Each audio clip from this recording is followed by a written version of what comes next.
Cool. All right. Um, I think I see everybody on roll 20.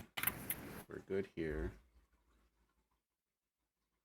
Any last character question, roll 20 things before we start going?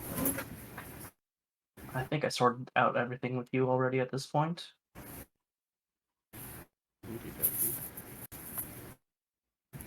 Anyone else? Before we start this run with Ed and his harem, apparently. Nope. All right. Well, before. Never mind. So, we will start as a little preface to what's going on. This is going to be a little bit of a, as I said before in session 0, a bit of like Call Cthulhu psychological horror kind of deal. We will see how this goes. And there might be things that are brought up by me that will sound illogical, wrong. And if I say it just is, it is a new fact. It will maybe make sense as we go. Definitely will make sense at the end. It's like, okay. So, if you don't mind me interjecting and asking about physics every so often. Yeah, we'll see. Although I think you're used to this by this point. Yeah. I would also like to ask to really try to tone down the out of game humor for this one shot. Because horror is only as good as you buy into it. And also forewarning, I'm going to attempt a jump scare. So we will see how that goes. And otherwise, let's just begin.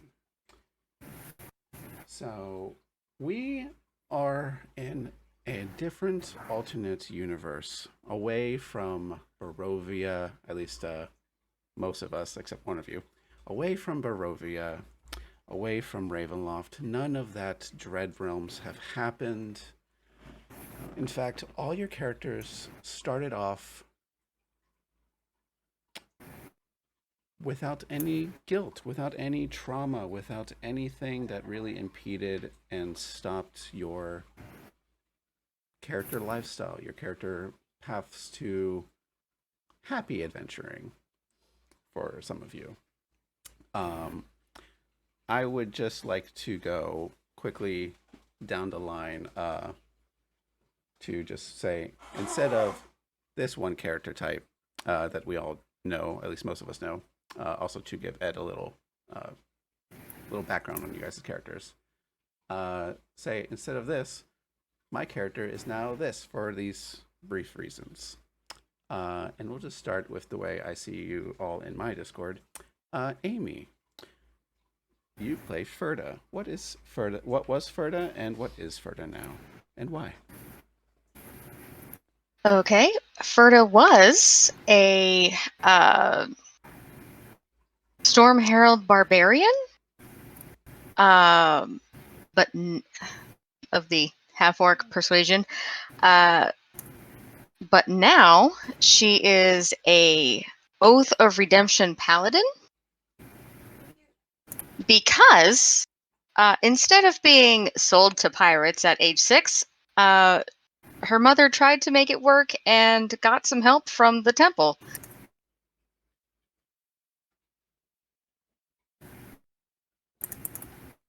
And with that, we have Dam Ferda Neradine, the Oath of Redemption paladin, and the strong arm mommy of the group. Very protective. Keskion. Keskion was originally, in the other game, a summoner who used an ancient spirit to fight along her side. It is a class I designed myself. Without her guilt of asking her father basically to go sacrifice himself in a massive battle game slash magic ritual to get a wish granted. Her dad is alive, and instead of having others fight for her, she decided to face her inadequate strength head on and augment it with technology as an artificer. And thus the armor artificer slash Iron Man, Keskion, is born, and also a professor.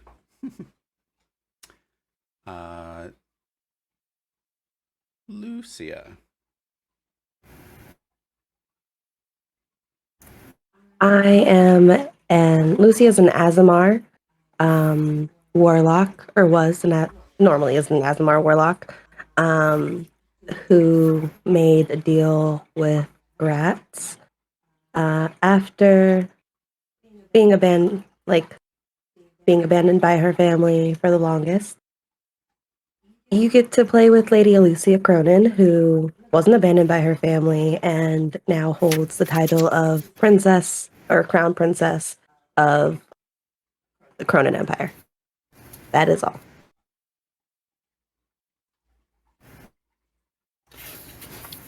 Also, fun bit to add on.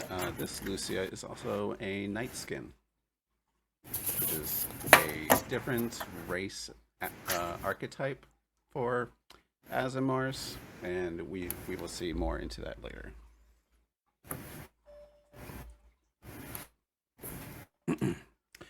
All right, so I would say Terexis, but that's not her name anymore. No, Terexis was a paladin who was banished. Her tiefling name, or because she was banished, they gave her a new name, which was a conglomeration of basically saying that her the tyranny that she will live through for the rest of her life is to never be one of her kind again, which is where Terexis comes from. And here she's Rarissa of House Calypsis, where instead of seeing her friends kidnapped by pirates and going to fight them, she's now that event never happened. So she stays among her people in Algorand, which is on the far side of the Sea of Fallen Stars, and grows up to be a druid after doing a little bit of cleric, and then has the Circle of the Stars now.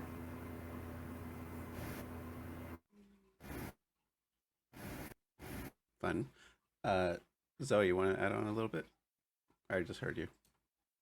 I forgot to say what I was now. I'm a bard and a sorcerer. That is all. Okay, goodbye. Yes, Bard of Eloquence. She's going to be very high society. Poppy. Good try. I'm tired as fuck. So Poppy used to be a badass blood hunter, also known as the God Killer.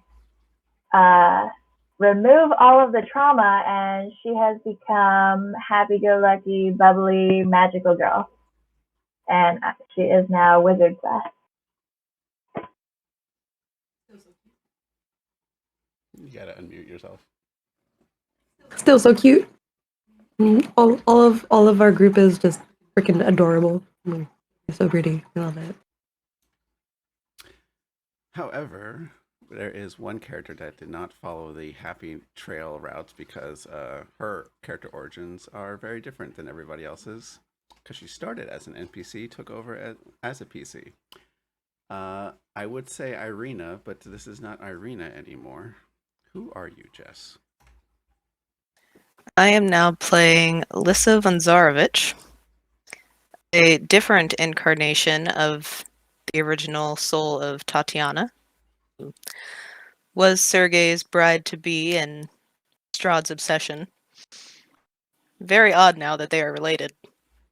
But basically, at some point, she figured out that, Strahd killed her other uncle, and no one will believe her. So she's trying to figure out, like, how to prove it. And so she is now a blood hunter that is very angry at all undead because of what happened. So yeah. So now we got our angsty, I'm gonna kill the crap out of you version of Irina as Lisa. And finally, our guest star, Ed. They're gonna meet you, but let's do a little just a brief description of you. Sure. Marshall Rios is a middle-aged former adventurer, happily married, father of 2, and in his younger years had to use his guns, his trusty pistol and his double-barreled shotgun he keeps beneath his coat quite often. But since being the marshal of this fair little town, he hasn't had to fire a single shot. About 10 years past his fighting prime, but still keeps himself in relative trim, but is starting to think about retiring and taking a farm on the outskirts of town. And yes, we have our fighter gunslinger in the party who will round up the You're muted. the damaging. I am muted. I remember to do things. But yeah, we have Marshal Gustav Rios. He is our fighter gunslinger. And yeah, so this is going to be our eventual party. We start outside of Fandalen. As you all seen, I posted about a week ago a letter from most people's cordial friend Willow. Keskion, you would have heard of Willow just through word of mouth from the rest of your group, being the newest addition to the team. But shortly before you all arrive to Fandalen to the autumn harvest festival, we all get this letter, except for you, Rios. And it reads as so. Hello, it's your friend Willow. I do hope to see you soon for the Fandalen's Autumn Harvest Festival. I am so excited to be sharing with you some super special recipes I've been working on. I'll be watching eagerly for your arrival. I'll be staying in the inn, making full use of the kitchen. I just know you'll love my wild magic muffins. I'll be sure to save us a special batch for the festival. See you all lovely soon, Willow Green. And some of you have picked up that there's a little bit of a difference on the note. Keskion picked it up. Yeah, I noticed just- it too, and I was trying to think of like, ooh, maybe Poppy would write her back, like with also a coded message. But I'm like, no, that's a lot of effort. I'll just wait till session. Well, I don't think any of you have sending, do you? Nah, I just have message. Okay. Well, yeah. No letter was sent out, but you all have like reconvened together at some location. We can probably just say at Castle Cronin, because why not take a friend vacation to the lavish estate of our party princess. And then, let's just hitch a fancy wagon ride all together to the countryside to go to Fandalen.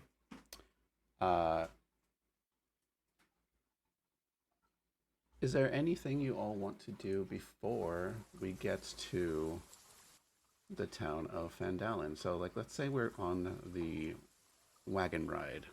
It is early in the morning. You guys decided if we're going to arrive there around late afternoon, early evening, we need to leave in the morning. So your stagecoach is all prepared with all your equipment. Lady Lady Lucia Cronin's attendants are making sure everything's all done. You guys don't have to do any packing whatsoever. They are not taking this briefcase from me. As much as they insist. Of course, madame. And they just leave it be, confused by your inquiry, but they know better than to mess with this strange technology that you've brought into this Forgotten Realms. So yeah, you all have chatted over this letter during breakfast. What do you all do?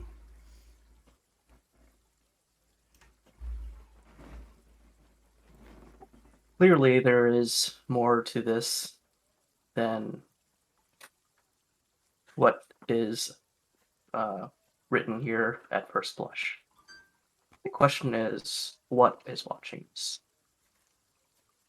Can I ritual cast detect magic to see if there's anything else on the note? Maybe there's another hidden something. With a wave of detect magic, there is nothing magical about this letter. Okay. So now the question is, what is it? That is the question. Are there any special preparations you all wish to do before you arrive in town?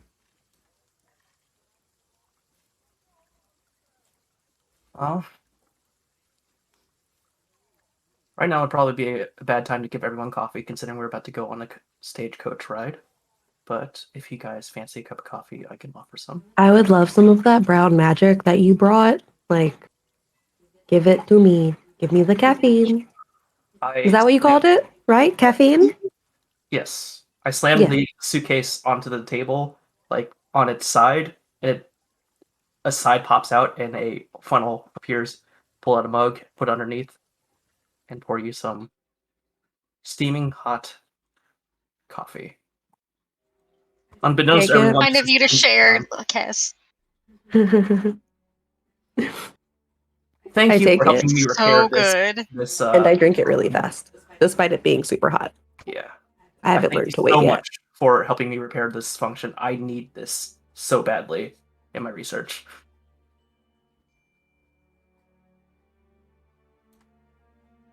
I think I need it more than you, and that's why I helped. Just like being honest, I really, really, really like this new thing called caffeine. It's so good. I don't know how I survived without it prior. Like if I don't have a cup in the morning, I feel not myself. Well, glad to be of service, milady. I'm pretty sure it's a drug, but I like it. It's a good drug. I wonder if I could add the flavor of the good berry to that. Could you make it good berry flavored? Good berry coffee. So we That don't sounds want good. to go into this, just going back onto topic, we don't want to go into this like, guns blazing or, open carrying, as they would say back where I come from. But we also don't want to go in with our pants down either. So Could I knowledge religion to see if there's any, like, at least in the tiny bits of text that I have, like, creatures or deities of, like, all-seeing, all-knowing type thing? If that's their shtick. There's a lot out there that are a bit omnipotent, omniscient. Question. I don't know what answer I could give you, even if you rolled really well. Because you're only okay. Finishing up. Because a lot of things watch, and you're only clue. Sorry, I forgot to mute. We're in the same room. I don't know what to give you with just the words. It's watching us all.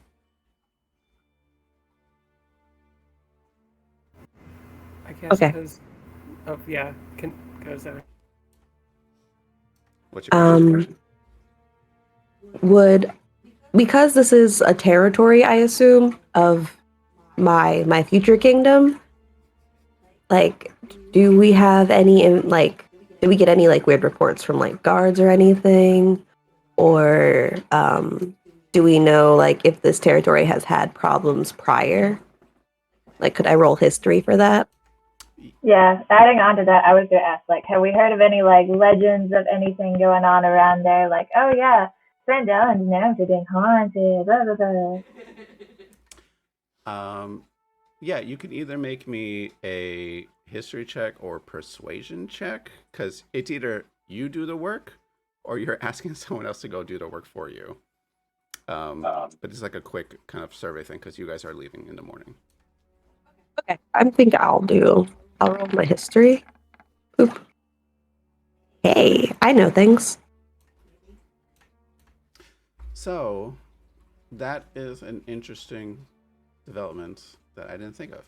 I would consider Fandalen to be like on the edge of the Cronin estates, like territory wise. It is a country town of sorts.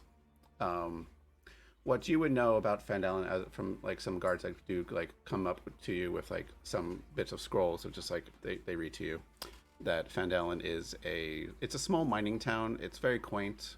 There was, you know, some trade has been done before with the town Fandalen and the Cronin Castle. Their reports though is that normally there's like a census that, you know, goes out to the territories, you know, as any empire does, to, you know, what are the numbers, how are people doing, etc. Fandalen hasn't reported back in a while, and the guards that do respond back to you like don't have an answer as to why. They're just like, that's strange. We should they see like they probably feel like it's an error on their part, that like maybe someone should have reported this to the right person, and like we should send a detachment to go check out Fandalen or something like that. You should send an detachment to go check out Fandalen. I'm disappointed that you haven't done so sooner. I'm sorry, my lady. Okay, be quick. Do it before I get there.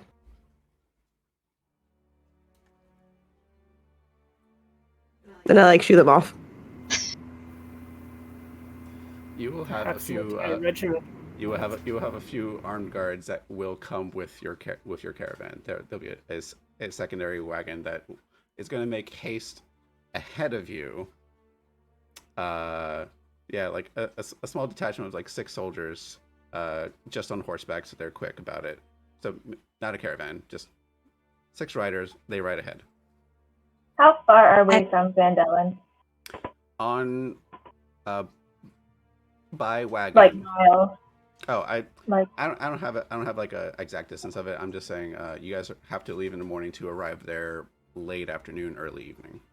So it's a whole journey. See, the reason I was asking is we could send a scout ahead of time on Princess Sparklebutt, because she can cover, I think, 100 miles in an hour or something. Holy shit! Wait, she's 100 feet. 100 feet per round. Oh.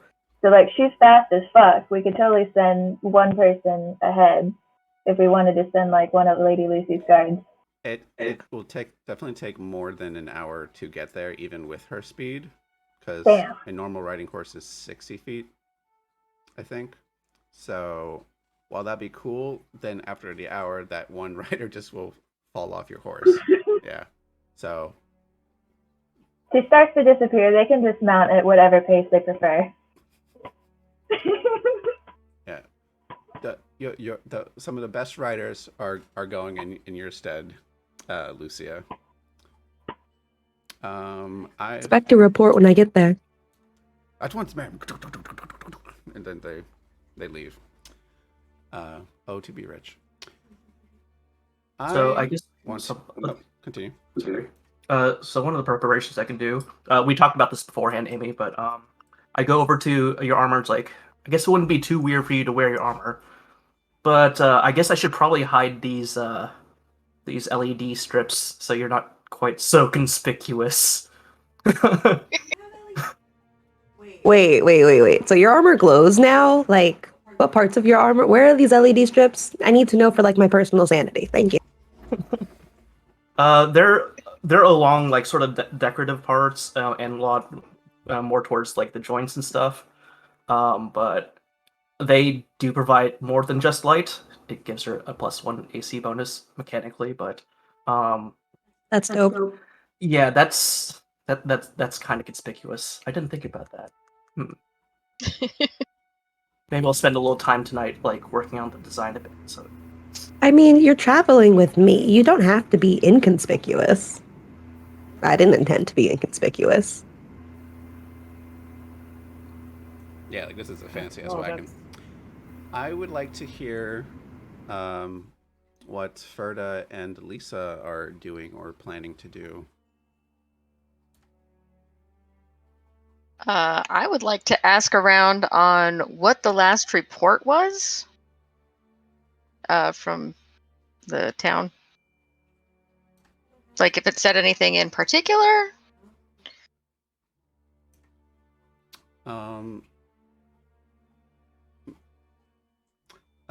With the same group that came by with their quick report of it, they say that Van Dalen hasn't. It's more business than anything else. Their latest shipment of mining ores and metals and other like farm trade stuff wasn't on time, and then it was like weeks late. And they found that odd. It wasn't like big on their radar because it's such a small country town kind of deal. But now that Lady Lucia put the priority much higher, there's an immediate detachment to go do it. But there's no like real report of it other than like, oh, they're late on their dues or what have you. is there any increase in like imports or exports like within the past month or so? Not really. It's like they've just Even cut for a off ties. festival. Yeah. Is the handwriting the same? Is whose handwriting the same? Willow's? No. On the Reports. the reports, or is Willow's letter the same as the handwriting in the reports? Make me an insight check. Yeah, I like that. Do we recognize it as Willow's handwriting? Can multiple people incite that? We're just doing Rorisa's right now. Okay. With a 19. Yeah, for the most part, it is entirely Willow's handwriting for that letter. The ones though in bold, and I picked a font that I know like is readable because I know I've used like calligraphy writing, but then it's like, what is that saying? It's like, never mind. The ones that are in bold is like there's grooves in the parchment that kind of cuts into it. You can tell that they're like, as Willow was writing, there was like a quick aggressive writing to it. There's a bit of splatter of the ink where those letters are bolded. Those words were written in a panic, like what you can tell maybe some jolt, or it was just a very aggressive form of writing. And that's not very Willow. Willow is a happy being. So you're not sure if it was you're not entirely sure that was on purpose. And you really don't have any other context out of that. What's your take, Marshall? Our marshal is not here yet. Oh. You will The Marshall's not here. Okay. The marshal will be in Van Dalen. You will meet him. Oh, okay. My bad. Yep. Lisa. What's Lisa up to?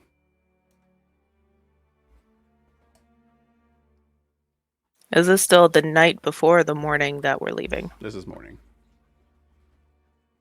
Okay. I'd be packing a ridiculous number of weapons. Are they Hurts to be silvered? prepared. They'll be silvered if you pay for them to be silvered. I will, of course, have bought you silvered weapons. You're my demon slaying mommy. Like, I would, of course, I would. Thank you. You may have one or And no yes, they are weapons still- be silvered. Let's see. These No, it's gonna be my tools- halberd. I got my tinker's tools on my wrist. I got my smithing tools on my belt. My belt's very ornate. It's got a large glowing buckle that seems to have a lot of functions that you have absolutely no idea, and one weird port on it, if you would understand what a port would be. But there seems to be like a little hole where I would plug something in. Perhaps a USB. I think I was muted. I said perhaps a USB. But we will Maybe. USB-C, what are we talking about? This is advanced technology. No, he's just got wireless chargers at this point. I love that he potentially has a Wi-Fi adapter, but no one else has Wi-Fi connection. Nah. He's like, wow, the signal here sucks. So, the wagon's packed with your weapons and equipment and clothing and anything else you guys need for a festival. We move on. We must make haste.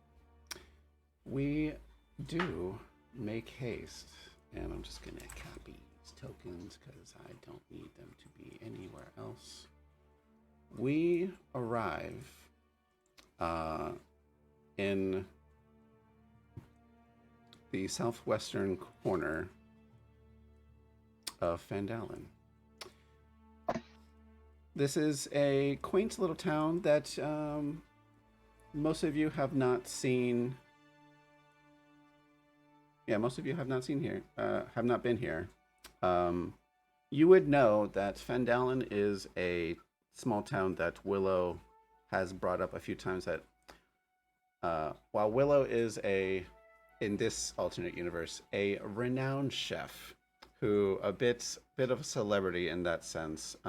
She does travel to big ports and towns and cities, and has her own, like, if there was a D&D fantasy-esque cooking show, she'd be a host of it and such. But she does say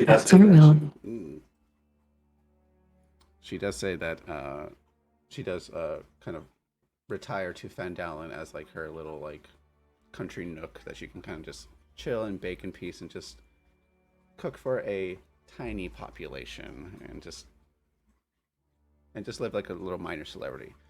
But as you arrive to Fandalen, near the outskirts of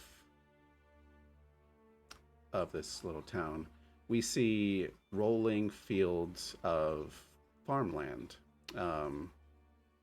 Most of the population of Fandalen, despite it being a mining town, are farmers, because any civilization needs farmland to sustain themselves, and it's their main form of trade. The farms are not entirely occupied. The livestock is nowhere to be seen. Most of the crops you can see have already been harvested, as is such to be for an autumn harvest festival. And as you are approaching the outskirts of the town, there is a small guard post, just like a little, not quite a watchtower, but it's an elevator platform where a couple guards are stationed. They wave you down.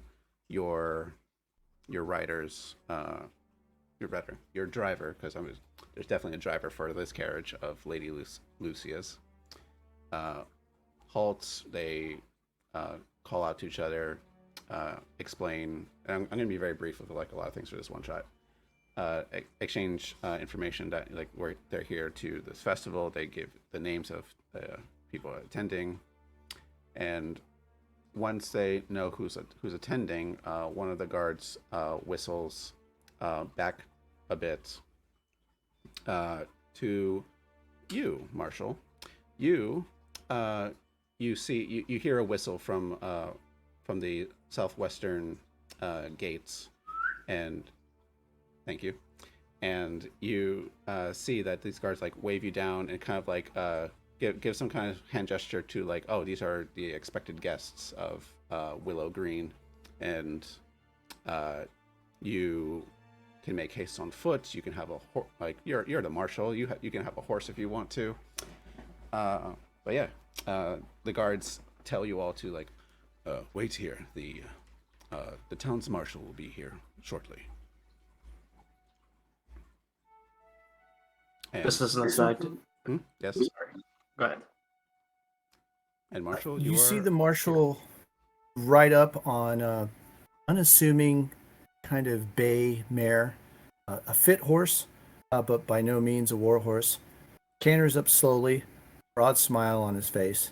You can see a gun on his right hip, hands nowhere near it.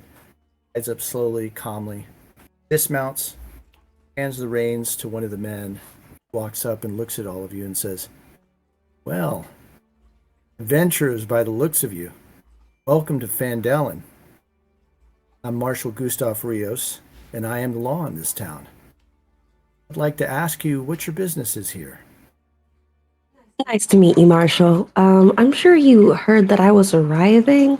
I also have a few questions. Did my guards ever make it here? They were supposed to bring me a report about the town. I haven't heard anything about this territory in a while. I'm sorry you have me at a disadvantage. I'm not aware of who you are, and we haven't seen any guards arrive. Since we're like mute yourself, Stewie. Thank you. The echo of this room is terrible. Got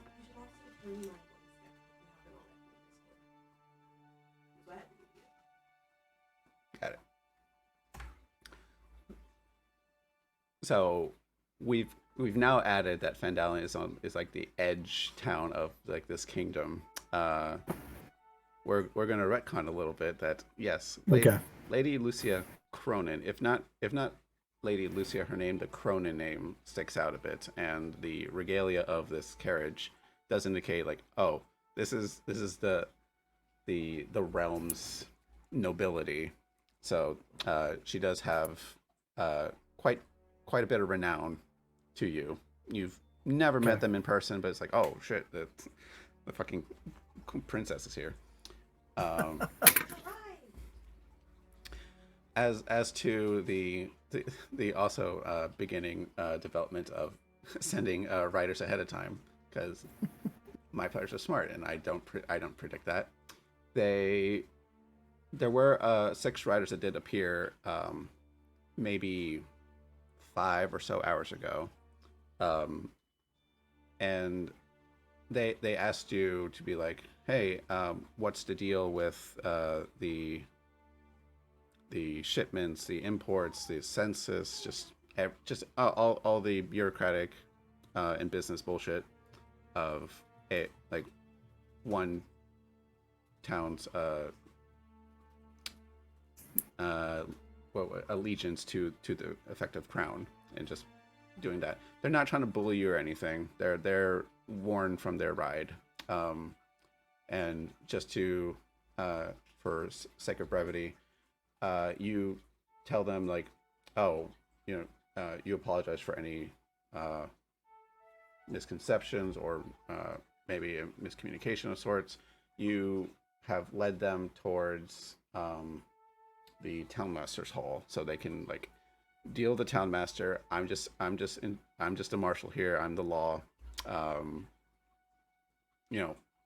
Put your like, my men will take your horses and corral them up.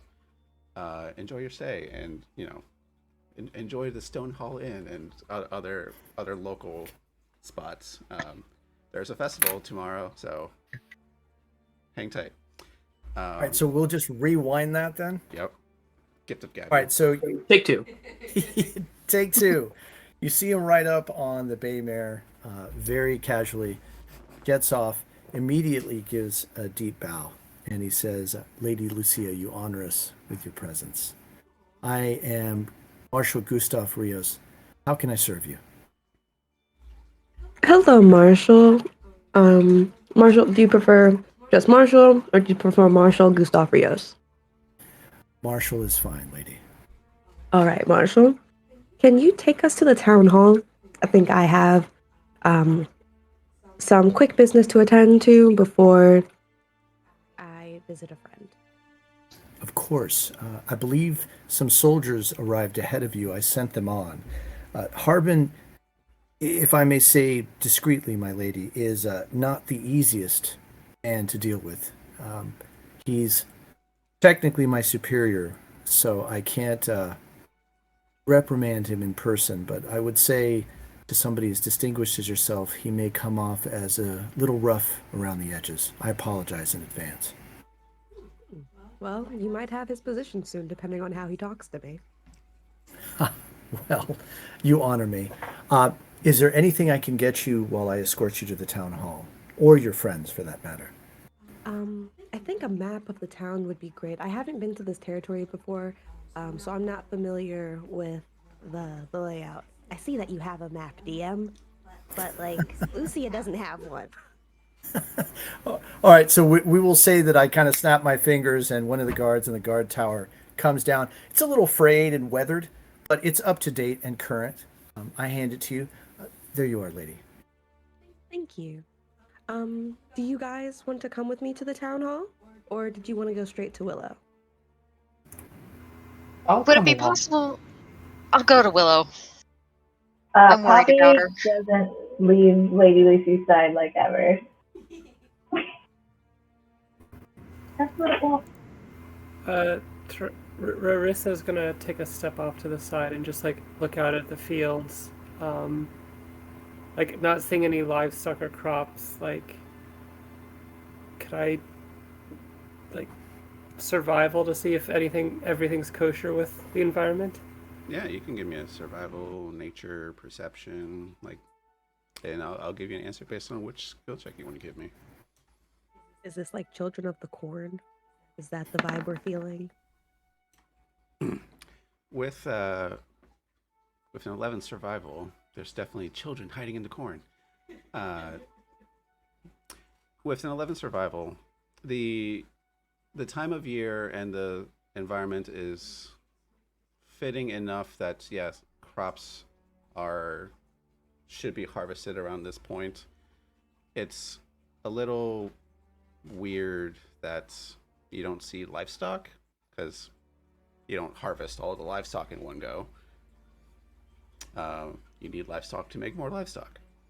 And definitely some of the farms have been, like, it's not just all crops. There's, grazing fields and things like that, but you don't see any livestock. It rings strange to you, but you don't really have anything to go off of it. It's just, that's weird. In that case, I will send. I'm doing this on a hunch because unlike my main character, I can't talk to this owl. However, I would like to infer, just like, let him fly around for a bit and see if there are places that it just won't go.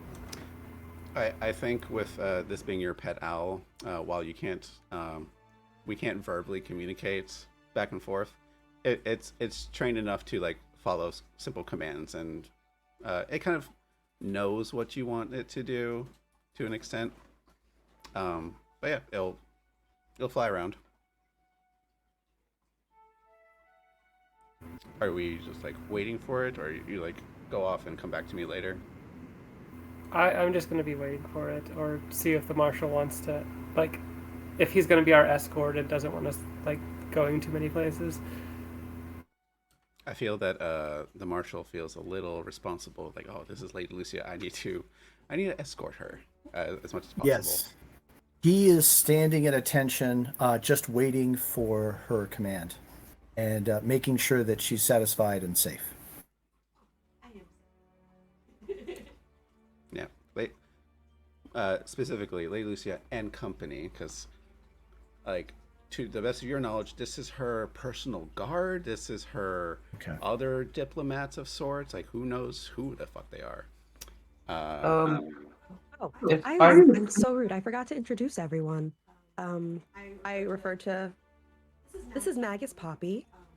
She is a powerful and very, very fascinating and lovely human, or halfling. On that.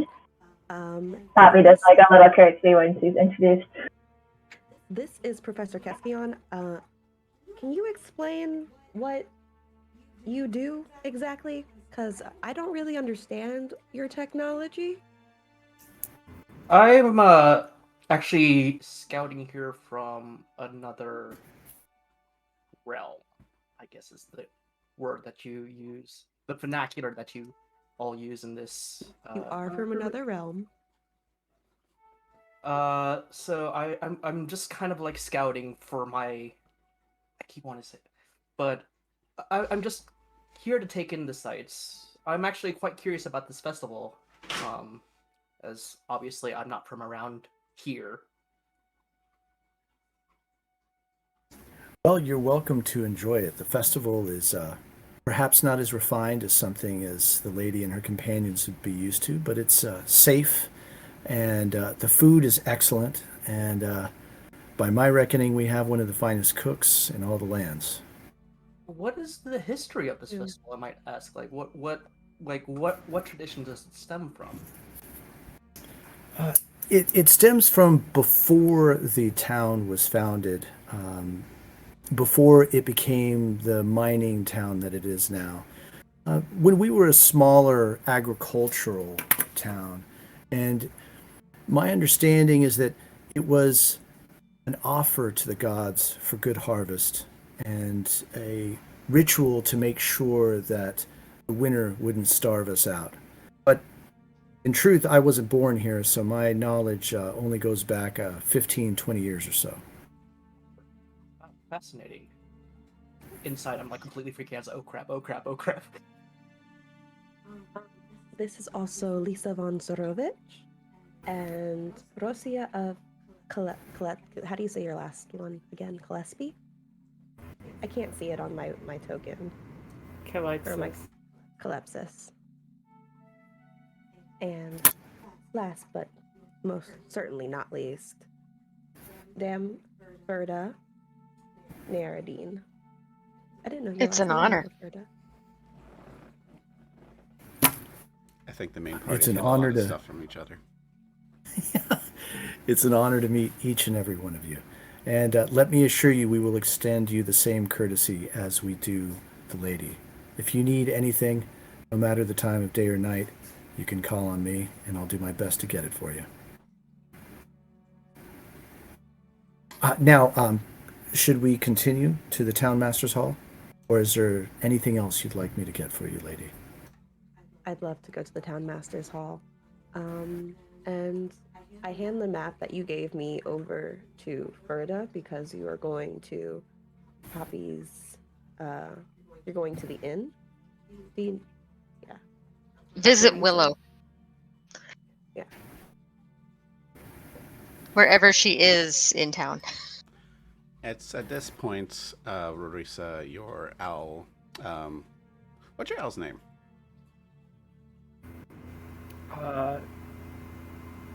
Well, you put Hoot on the thing, so we're just gonna go with that. I put Hoot because I had to name it something and I didn't know what to name it. So it's Hoot.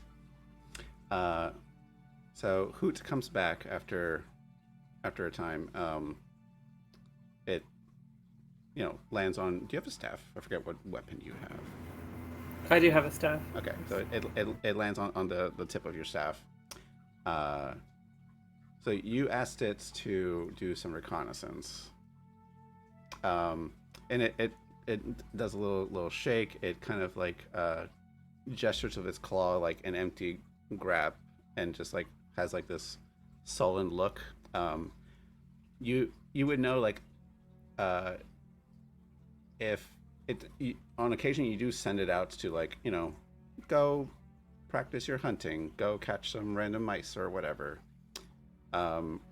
It's gesturing with its empty claws, and like its sad look. You can kind of gather that like it couldn't find anything to kill or hunt, and it's hungry. Okay, I'll give him a jerky ration.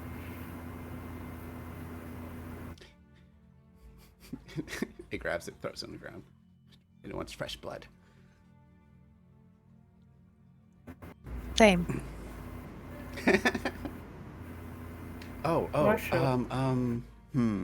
Can I have Gustav please making a perception check real quick? I want to see something. Yep.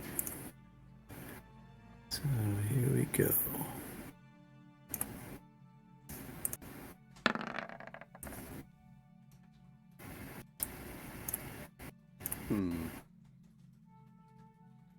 I would like a stealth check from Lisa.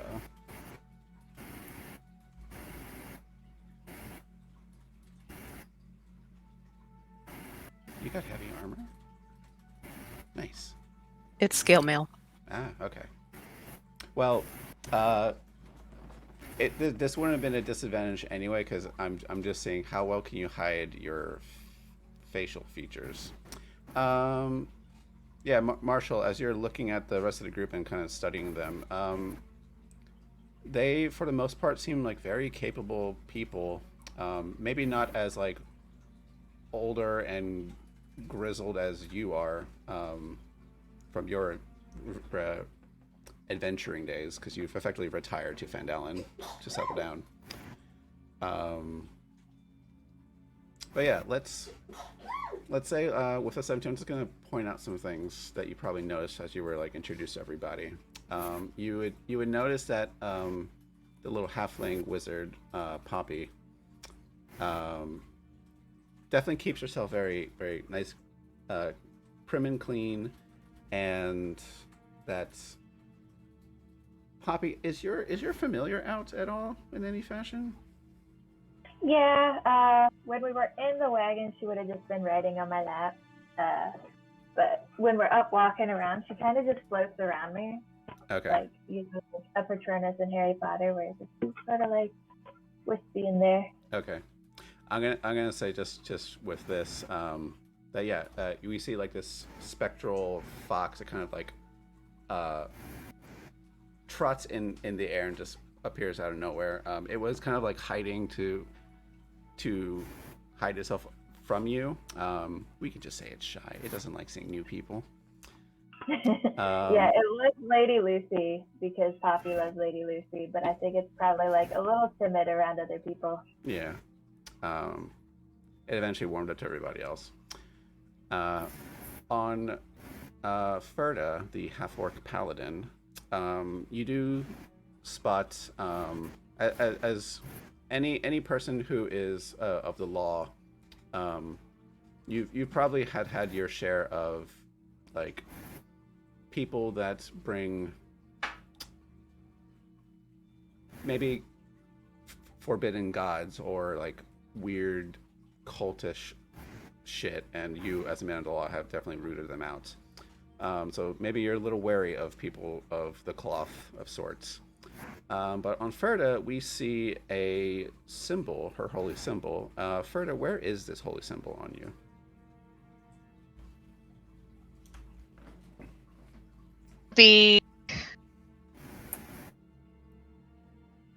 I'll wear it on my wrist like a bracelet. And what's it look like? And what is it of? It's kind of like waterfall-ish. It's probably about that big. Looks like a watch from a distance. But that is because I need to look at this because I haven't memorized it. We will get back to Ferda. No, I got it. Okay. I serve Eldath, the goddess of peace. And that is her symbol. Mm-hmm. Okay, I'm done. Big. I just realized we have the same god, Ferda. Really? This Sisters! is why you guys are friends. As opposed to the original game where you guys were a bit of butting heads of like, "Girl, you're a pirate." No, you're a pirate. Where you're an anti-pirate. Flame and ice thing. Yeah. Hot and cold, Tsundere, totally. Yep. Well, with Rarisa, similarly, because being a cleric druid multiclass, similar symbol of Eldath, somewhere on Rarisa's person. Where and what symbol is that for you? It's the same, like the streaks of the waterfall. It's on her shield and also on the front of her wooden breastplate. Special druid wooden breastplate. Then yeah, Lady Lucia Cronin.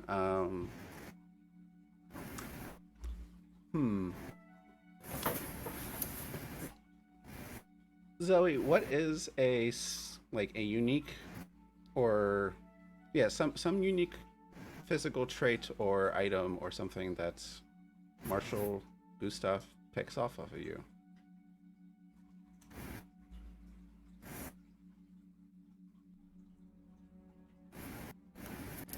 I have a really ornate hammer just kind of holstered on my hip.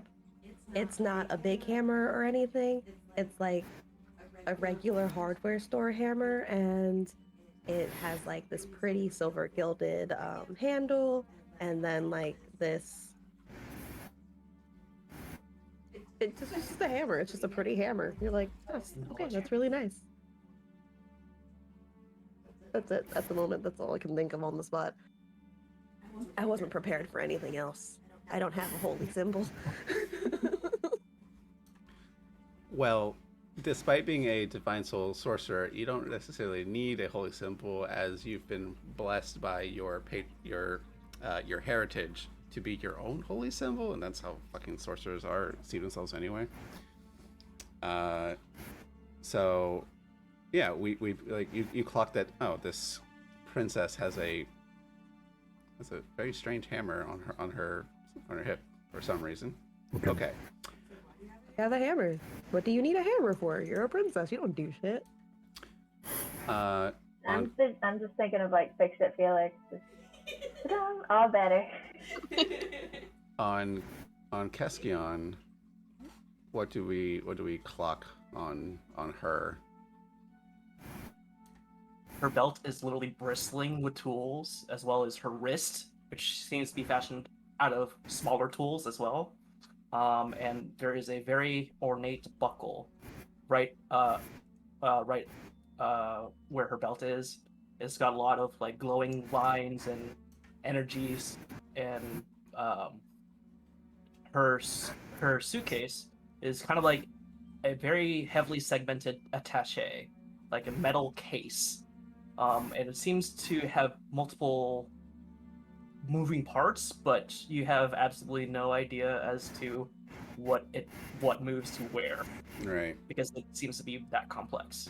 Oh, I realize I haven't been doing the Zoom tokens on everybody, so I'm just gonna do that real quick. So let me do that again. We have. They do not appear to be armored. Yeah, we got little Poppy, drawn by Sarah herself. We've already done Ferda, but Ferda is now all silver and gold armored up.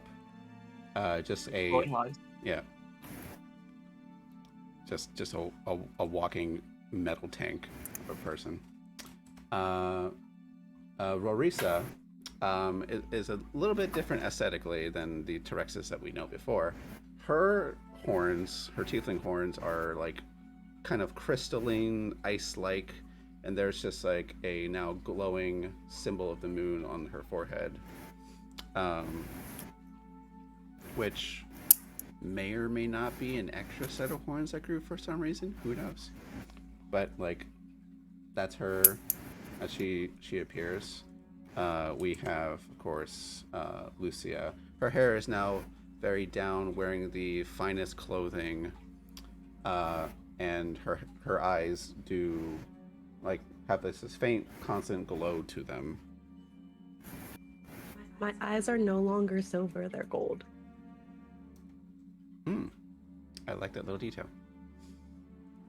And then we got Professor Keskion. who this would be Keskion in full battle armor mode, but it is all just folded up away in their belt. Oh, please tell me your armor does the Iron Man thing where it just sort of like. Yeah. Well, It literally describes it that way in the class description. Oh, that's fantastic. Yeah. Artificers are one of my favorite classes. If I ever actually play a real character, I will play an Artificer because they're just so good. And finally, the one that we're starting this off with, we have Lisa von Sorovich, mostly decked out in her dark leathers and her armor, grays and blacks all across, and just the sternest look of fuck you energy. Singer to Within Temptation. Hmm? I was thinking that she looked like Sharon from Within Temptation. I don't think I know that reference. No worries. And yeah, there's a strange, like, pale-ish complexion to Lisa Marshall, and you just don't know what to really take off of that as much, and that's just where we go from there. So with Hootie back, let's call it Hootie now because of Owl House. With Hootie back, where do we all want to go? And if we're splitting up the party, feel free to do so, but like in groups of 2, please. No more than that.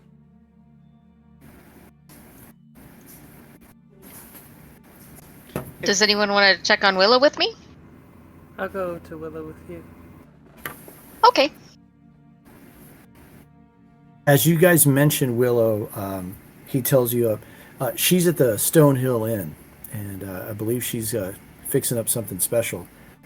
When you get there, just tell old Toblin that Marshal Rios said that you're to be treated as special guests. He'll take care of you. Thank you so much. You've been so helpful. Of course. Actually, if you could, It's a different spelling of Toblin, Zoe. I'm sorry. if I could ask you one thing though, Marshall. What happened to all That was the cute. animals in the area? Like, what have you been, if forgive my directness, been able to eat? The animals. I'm sure I saw the fields full just the other day. Sometimes when the festival gets close, there's a lot of trading going on the day before. Some people put them in the barns and get ready to come into town and to celebrate. So you may not see as many in the fields, but I'm sure they're there if you look hard enough. All right, thank you. Of course. I'm sure I'll find something for Hootie here to eat. I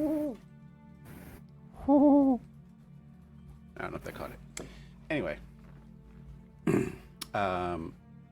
So if we're going, please feel free to move your tokens to where you guys are going to go, because this is an open world kind of thing, and for probably the majority of the game, we're just going to be staring at this map. So it's a little bit of a kind of a clue board game. It's like, I'm in this room now.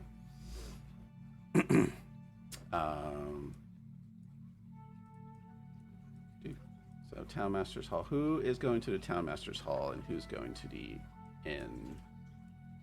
Just so we can see the name of things. I'll stick with Zoe. All right. I remember Poppy saying, She following would stick Lucy. with me too. Yeah. All right. Let's do this. Let's see. I'm just going to roll a d20. Ones, we go to, or odds, we're going to Willow. We're not going to Willow first. We're going to the Town Masters Hall. So Rorisa and Ferda, you two break off to head a little further north. As we arrive to the Town Masters Hall, rather before the group splits, And as we're going through Fandalen, we see there's numerous residences scattered about the town. You don't see a lot of people out, despite it being a, like, let's call it 5 to 6 p.m. kind of time zone. There's not a lot of people out.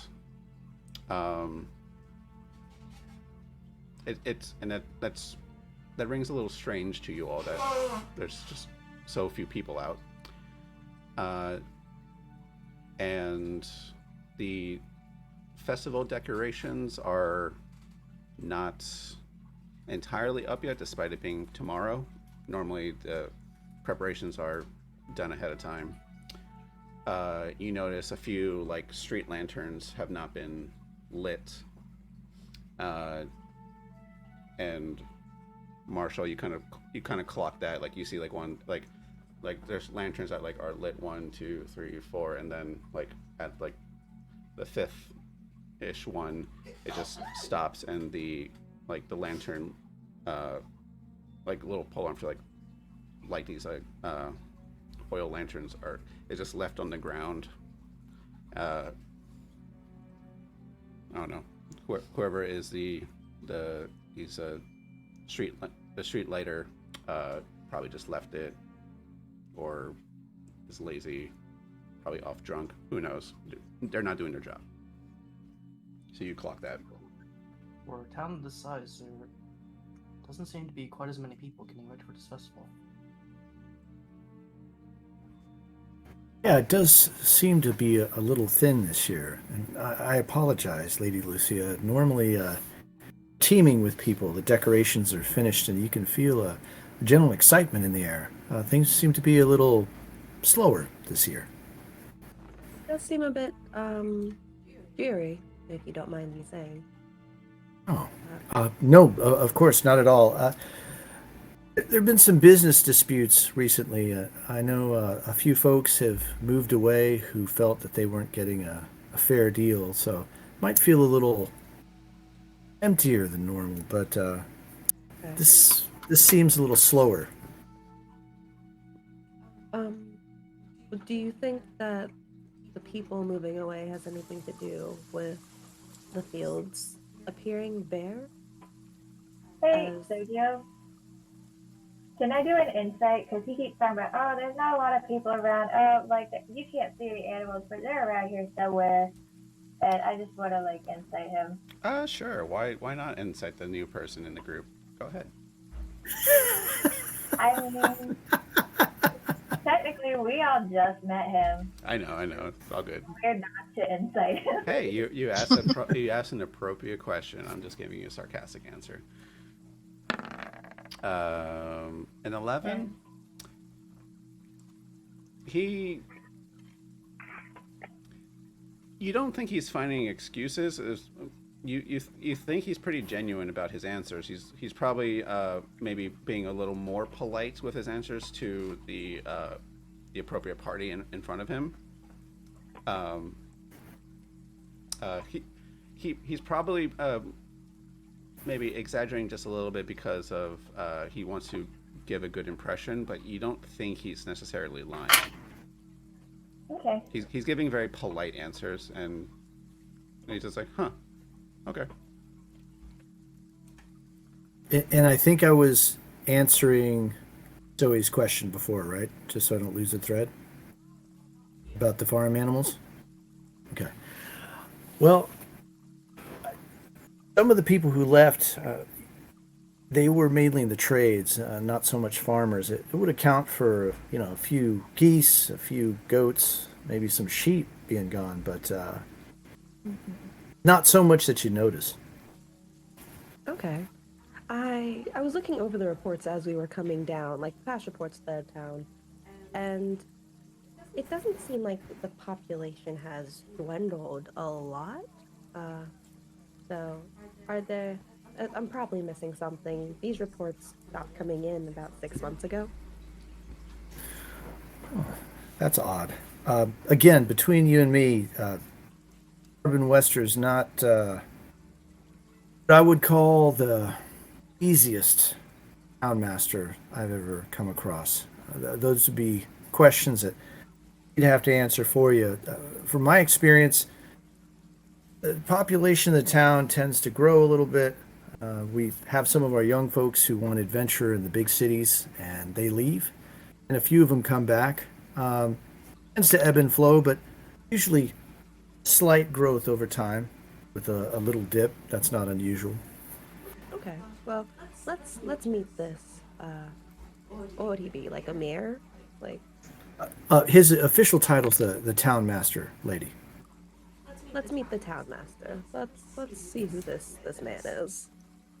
Of course, right this way. He goes, opens the door for you, and waits for you all to pass.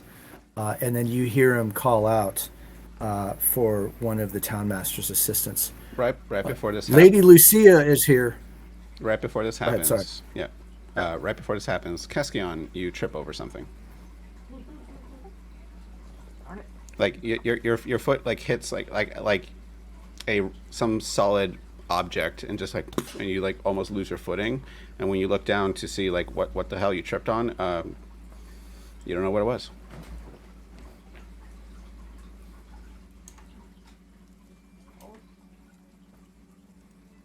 Sorry. Do we not see anything there? There's nothing there. Does the lady see anything there? There is nothing there. Okay. Watch your step there. I don't want anybody to get hurt inadvertently. I know the ground's getting a little slick with the rain and all. Tom, let Harbin know that Lady Lucia is here, and he needs to present himself immediately and with proper decorum. Yes, Marshal. One of the attendants runs in, and after a short while, Tom does come down. Thank you for just giving me NPC names. That's great. As Tom comes down, he's like, he's the Townmaster Harbin is in a meeting right now. He's delegating with the Lord's Alliance. Okay, take me to them. Oh, and Little Flatbacks at it and realizes like, oh yeah, duh, you're part of it inherently, and will escort the five of you into the town master's hall. Eventually, you come to a large, effectively a large dining hall, because this is no like manor of sorts. It's purely like a bureaucratic office. But there's like a large dining table, probably like some kind of fancy dinners, meetings, or have in one place. And we see the townmaster, Harbin Wester. He is a bit of a short, portly man, slightly balding, wearing not like fine nobility clothing or whatsoever, but it's decent enough clothing. He does have a wedding band on one of his fingers that kind of glows with like a nice polished gold to it, and he's currently just talking to one person. You see a high elf, a male high elf, who is in a pretty basic plate armor, his hair golden in its sheen, a long sword sheath to his side, and they seem to be bickering to each other. And as you guys step in, they kind of like stop their talk. They're kind of like at least this high elf was like leaning down towards this portly human, and they both like look sternly at the door as you guys all enter in. As Tom goes, look, Townmaster, we have another member of the Lord's Alliance here, and the Marshal. And he's like, oh. You didn't say my title, Tom. I'm sorry, Lady Lucia Cronin of the Cronin estate, House Cronin, and he He leaves. The marshal kind of browbeats him visually as he's leaving, like, run along. Mm-hmm. The marshal He's like looks 16. He's new. At the townmaster and says, "Townmaster Harbin Wester, may I present Lady Lucia Cronin and her esteemed colleagues, Professor Keskion, Poppy, Lisa von Zarevich, Larissa, Ferda, Townmaster Harbin Cronin." Harbin Wester, sorry. All of us aren't there. Yeah, it's cool. Marisa and Ferda have broken off, but All right. it's all good. Apologies. It's all good. He's like, well, we'll speak of this later, Sildar. We have guests. And Sildar, now... I thought you were in a meeting. What are you speaking of that you can't speak of in front of me? Nothing to bother you, Miss Lady Cronin. I am quite bothered by my lack of reports from this town on a regular manner. So if you could tell me what you were talking about, I'd greatly appreciate it. Make me a intimidation, please. Can I help her out with that? Because I'm definitely still carrying my halberd. Can it also be a persuasion check and not intimidation? Because I asked nicely. I'm just trying to persuade them to talk to me. Sure. I know why you're asking for it. And you can absolutely give the help action on this. I got a 23. What you talking about? Harbin looks up at Sildar, shrugs his shoulders, sighs, and like,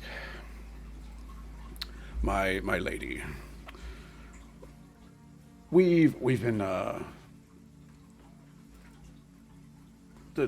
this festival has been it's one of the biggest highlights of this town, as small as it is. We were just going over the numbers, and we of course want to pay our tithings, our taxes to your family. Of course, we would never dream of hoarding or doing any money laundering or any of the sort. I believe you're evading the question. Sildar then puts his hand on Harbin, who's flabbergasted by all this. He steps up, standing in a good, a little over 6 feet tall, looking at you and bows politely, deeply. Milady Cronin, as the townmaster was trying to put eloquently together, the town's resources have been dwindling as of late, and I came to see what the matter was. The townmaster hasn't really given me a full report either, this blumbering fool. Out of character, Lisa was looking around to see if perhaps the townmaster was living above his means. Could we get an insight check for that? Because I'm curious. Oh yeah. Or just perception. Or perception. I see your chat now. I'm going back and forth. Use it as a sidebar. I see that now. Yeah, Lisa, give me a insight check or investigation. So could I insight the townmaster, because I didn't talk. I didn't say anything about him stealing money. Yeah, I was also wanting to insight him because his answer was really suspicious. All right, you two can roll me insight or help the other to get insight for that question. 8 to insight. What do you have, Poppy? You don't know You have that. 8? Yeah. Yeah, Poppy's just helping you. Okay. But yeah, it's like, you just walk in and you're walk into your 8-year-old kid and you're like, hey, what you doing? He's like, I didn't break anything. And it's like, I didn't say you did. Now I think something's broken. Going back to Lisa, as Lisa, you were looking around to see if he was living above his means. you gather that he does have a few like fine art objects here and there.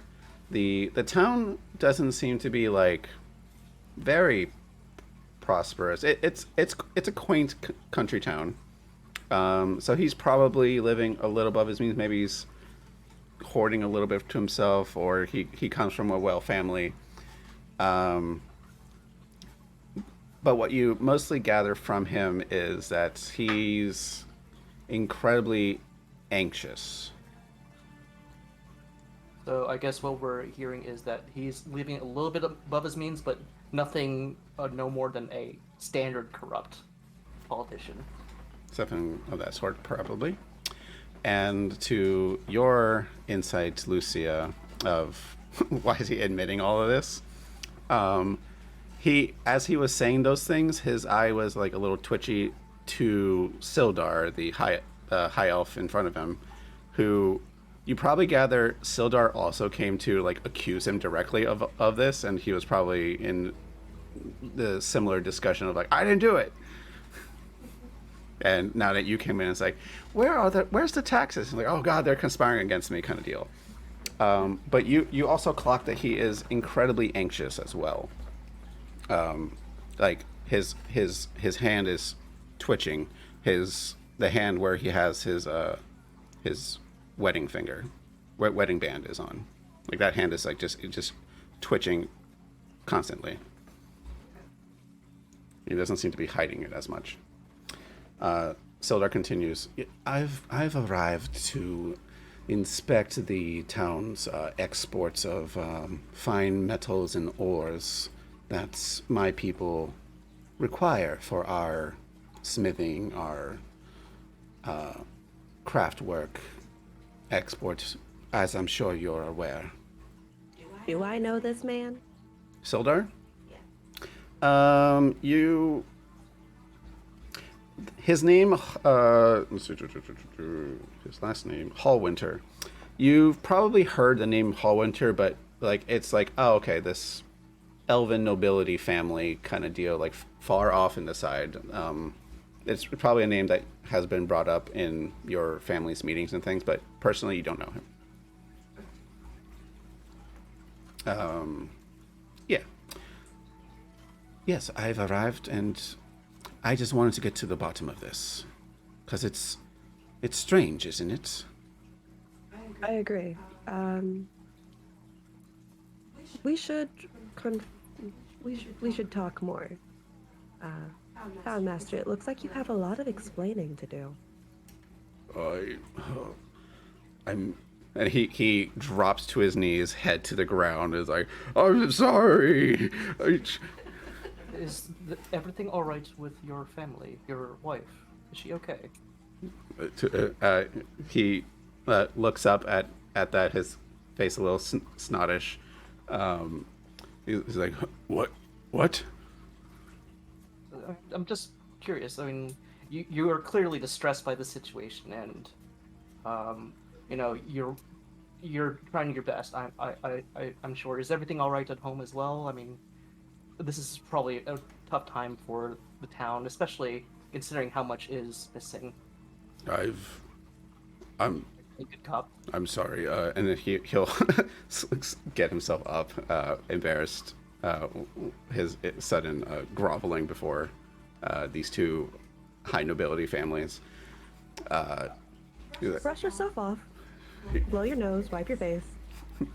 We still have to have this conversation. Sildar hands over a fine silk handkerchief, and he blows into it. He's like, I'm sorry. I've never married. That's quite a personal inquiry, madam. Why do you have a wedding band? Oh, and he'll look at it like, I've always had this. And his left eye twitches. Is that right? Sure. I would like to as well. Anyone present can insight this, including Marshall. Lucia just says, You are a very finicky man. How did you win this office?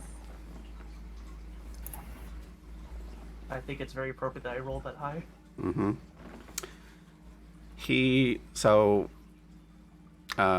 Poppy and Keskion, and Gustav. He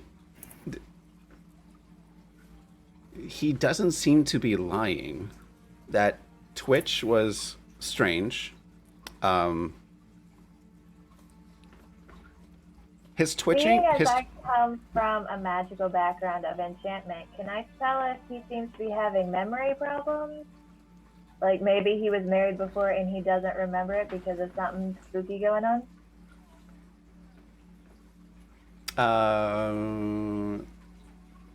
Sure. Make me an Arcana check. Yeah, like his twitching, to you all who rolled 15 or above, doesn't seem to be like a regular pattern. It's like it's very irregular when it happens. His wedding band hand now is like kind of like convulsing a little bit, and he's like like trying to hide it in his sleeve, just like he's embarrassed by it. And to you, Gustav, the Townmaster was never married.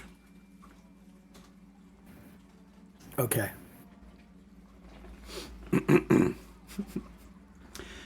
And to finish off these series of rolls, Poppy, memory loss is a thing that can definitely happen in various means. With a 17 Arcana, if his mind was altered, if his memories were altered,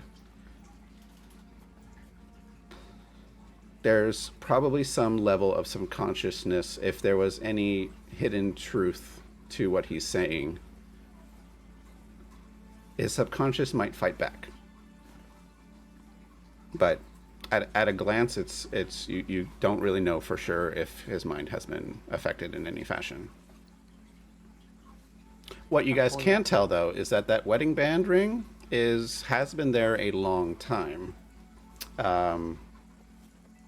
Anyone, I'm not sure about personally how Tim and you, Ed, keep your wedding ring bands on, but like something I noticed from like my parents, for example, is like that wedding band has been there for a long time, and like it kind of like not necessarily shrinks into the finger, but like, you know, your fingers grow a little bit. Exactly, like you can tell like it's been there a while. So yeah, it's probably past the point where he can like properly remove it. All the time. Yeah. Oh yeah, I keep forgetting that you're married. Yeah, mine's here. I only really wear it when I go out. Fair enough. It's annoying having it on my finger all the time. Fair enough. But that's something you guys gathered at, like, huh? That wedding band has definitely been there a long time. If I may be so bold, Lady Lucia, I believe this man is in need of an examination. Something is very off here. I do agree. Perhaps we could postpone our meeting till, say, dinner? But I think that you should sit with Professor Keskion so they can examine you for a little bit. I've got a tricorder right here. I have something right here. The tricorder? Don't worry about it. I think that's a good idea, Harbin. You seem a little jumpier than usual. Yes, Town Marshal. Let's have a big dinner and just, you know, maybe we're all a little angsty or on edge because our stomachs are empty. It might just be you. At dinner, I do expect to have documentation. I'd like to look over it as I eat. Of course.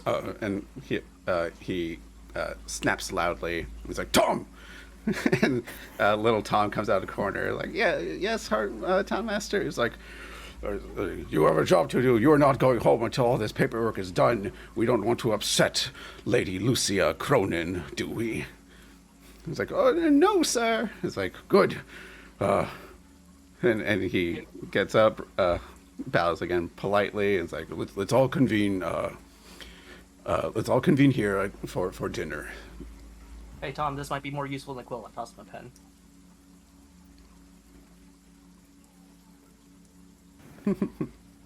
And Sergio, if I could, can I grab Sildar's arm and kind of just take him off for a moment? Oh yeah, of course. I'm just gonna grab his arm and walk over and say, Sildar, the old fool seems a little bit more cantankerous than usual. What's going on? I do not know, Marshal. Something's off. Ever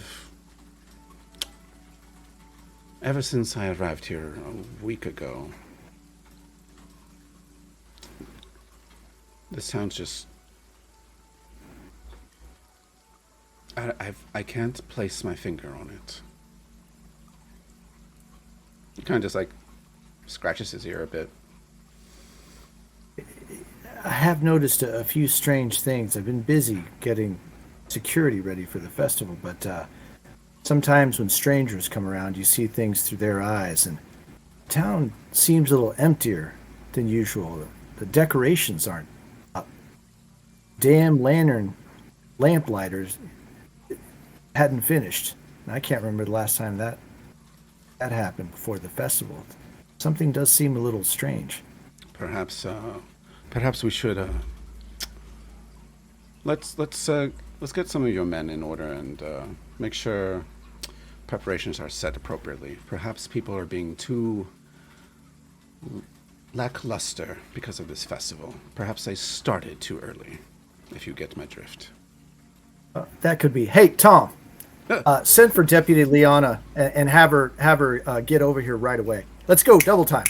And he like looks between you and the town master, and the town master's like, "Well, go do that, and then come back and help me." He's like, "Oh," like sets it down on the table, runs off.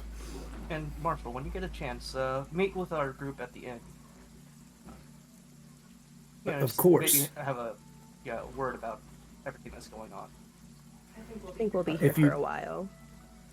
Very well, Lady Lucy. What I could do is check in with my deputies, get a report from them, and then meet you at the inn if you'd like.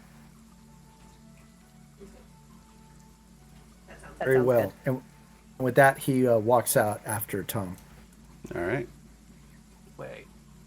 We cut away to the inn, where we see Rorisa and Ferda come up to this very... It's I'm going to use the word quaint a lot for this town. It's not the most luxurious of areas you've been to, but it's definitely it's old. It's probably one of the oldest buildings in Fandalen. And as you come in, there's a little chime that happens. And as you look through, there is only like a couple people out enjoying a meal or a drink by the bar.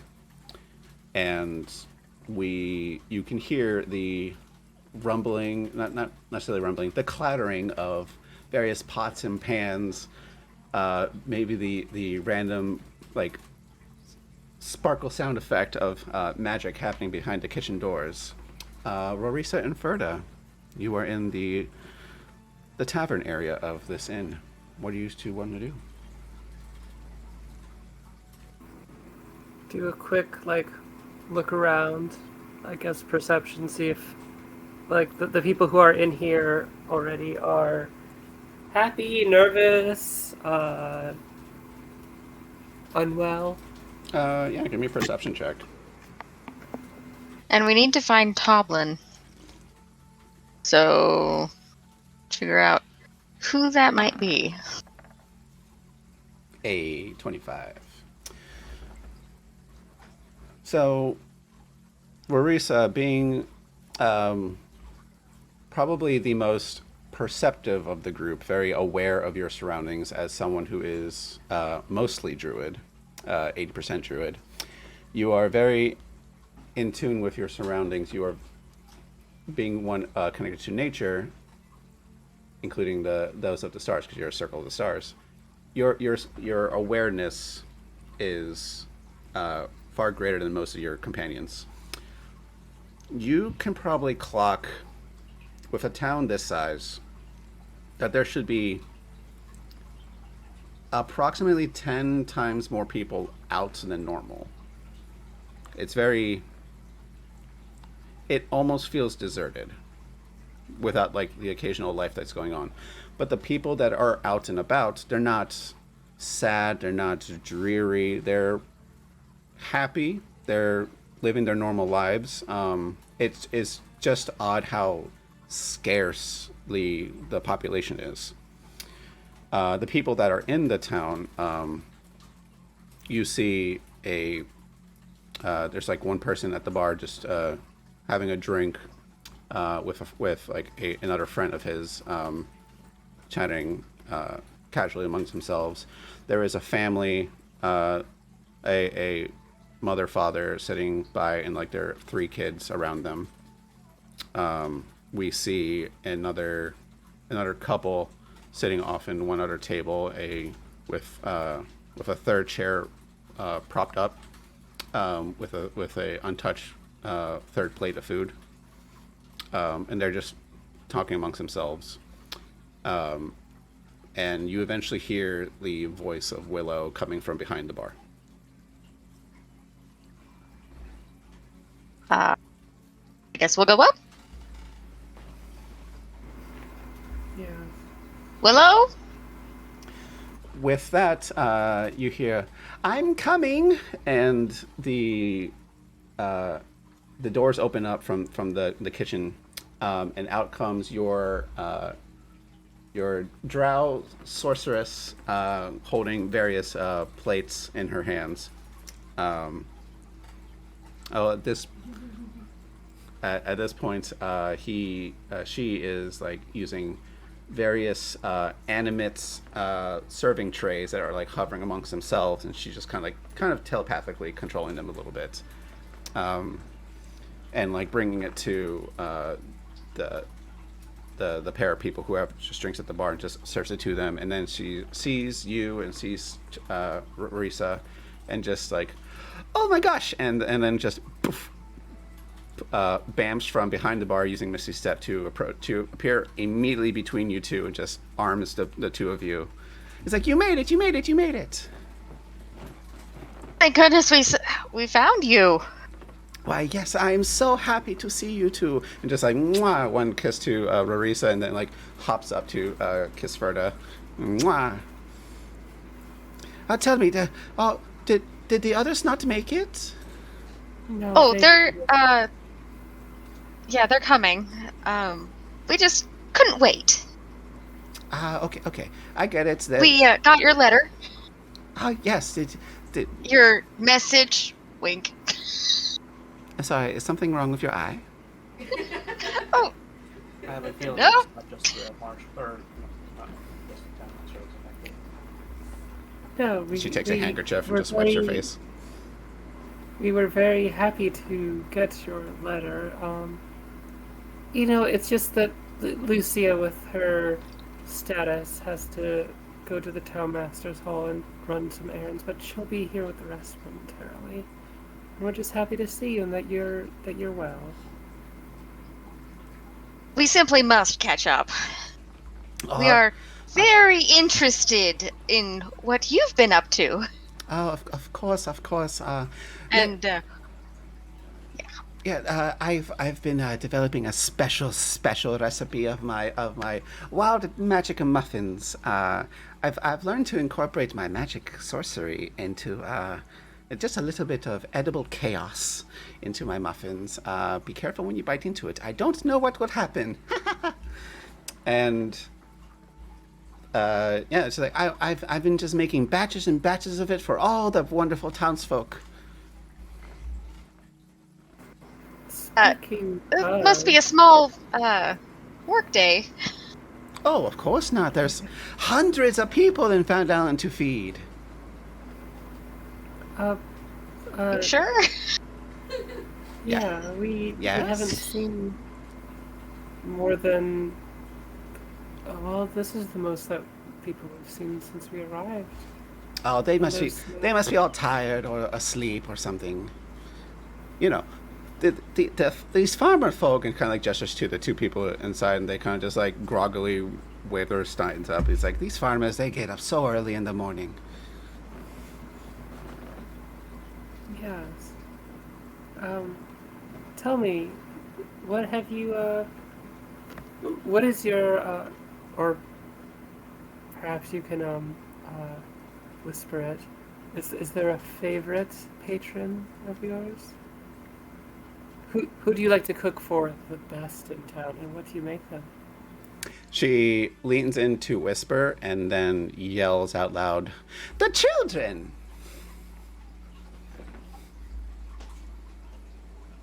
They have the kindest words. Oh, only a close second to you, Willow. Thank you. So yeah, I'm glad you got to my letter. I'm going to be mostly preoccupied in the kitchen most of the evening, but I can be free for a little bit after I make a few more batches. I want to be sure I have a muffin for every single person here. Wonderful. Excellent. We just hope that it isn't stressing you out too much. Oh, a little festival like this is nothing for Willow.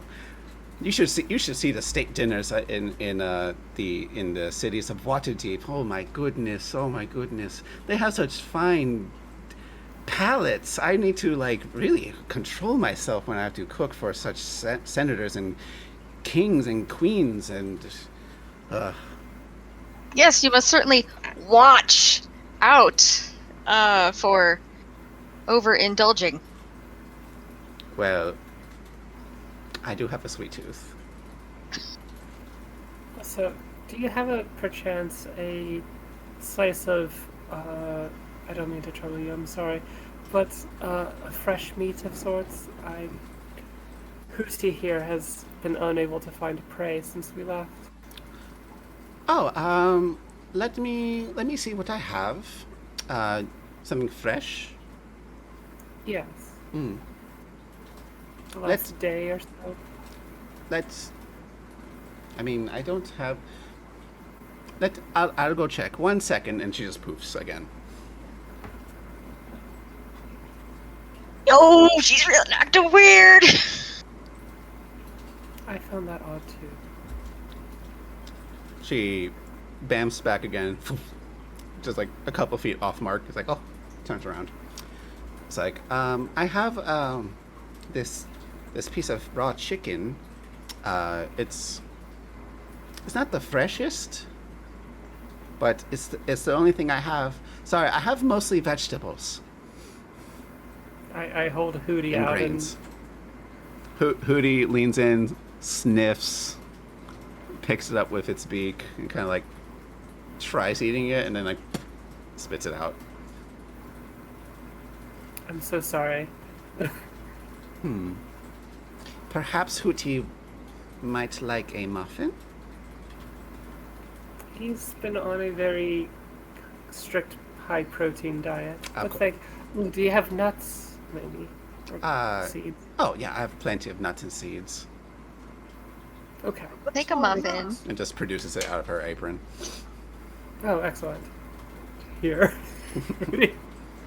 Begrudgingly eats it because it's hungry. Give me meat. We'll let you get back to work, and we'll let you know when the others arrive. Okay. It is so good to see Although- you. Hugs again. If you give me a muffin, I will let you hold my doll. You have a doll? I have a doll. You have a dog? Yeah, it's from Lady Lucy. Oh, yes. Oh right, that magic item. that common magic item that saves you from a frightened or charmed condition. I think it's just frightened. I don't think it does any of that. Yeah, she mage hands a. Or- She sends her Yeah, it mage does. hand into the kitchen. You hear a clatter of pots and plates. Some of them break as she's like sticking her tongue out, kind of thinking like mentally like where the layout of her kitchen is. And then the mage hand comes back out holding a single muffin. It's a like a regular muffin with like a light blue green swirl frosting to it, and definitely like loaded with sprinkles. Cupcake. It's a cupcake. And she's like, here you go, one for you. Oh, thank you. And then I'll hand her Myrtle May for a brief. Mm-hmm. She picks it up and she's like, oh, it's so cute, and just hugs it tightly. And if it could go off and say something nice, What does it say? it'll say, the sad will pass soon, Queen. Oh, it's so cute. I love it. Thank you so much. And she like produces another muffin for you, Rorisa. I will eat the muffin. Oh, don't eat it here. Oh. Too late. All right, let me find the It's wild magic. already in my mouth. Let me find the wild magic table. Wild magic. Wild magic. Can you roll me a percentage, Trexus is please? going to take several steps back. Sure.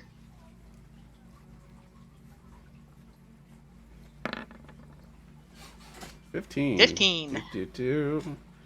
Yeah, you eat it, and for the next minute, you are healing 5 hit points at the start of each of your turns. So there's Wow. a bit of a bubbliness to it. You kind of burp, and there's like little pink bubbles that come out for a bit, and you just feel better and better for the next minute.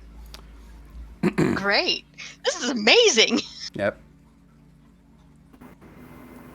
I shall hold on to this and see what side effects occur. I've only had one person explode once.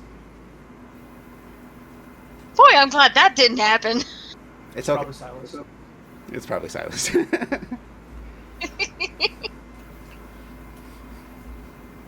Yeah, the wild magic sorcery and wild magic sorcery mixed together, just like it chose to explode. Yeah, so please do be careful. I don't know what effects might happen. And just beams you her biggest smile, and then she's like, "Oh, look at the time! I have so many muffins to make. I have hundreds to do." And then she just once again Misty steps back into the kitchen. Do you know where Toblin is? Goblin is my goblin. She yells out, "Toblin is at his Toblin is at his home. Okay, He does the day shift. good to know. Thank you. I only have to trance for 4 hours, then I can work all day." Wait, Too hard. yes, you really must rest sometime. I will take my doll back, though. Terexis is just kind of like rubbing her brow all the way to like her horn, and then just like trying to process what just happened, and is like, I don't think they prepared us for this at cleric school. You pick up with your passive perception the couple with the empty plate at their table. The wife is crying. The husband's like patting her back, trying to reassure her. She's shaking her head, and eventually she gets up. The chair is knocked down, and she storms off the front, and the husband follows suit.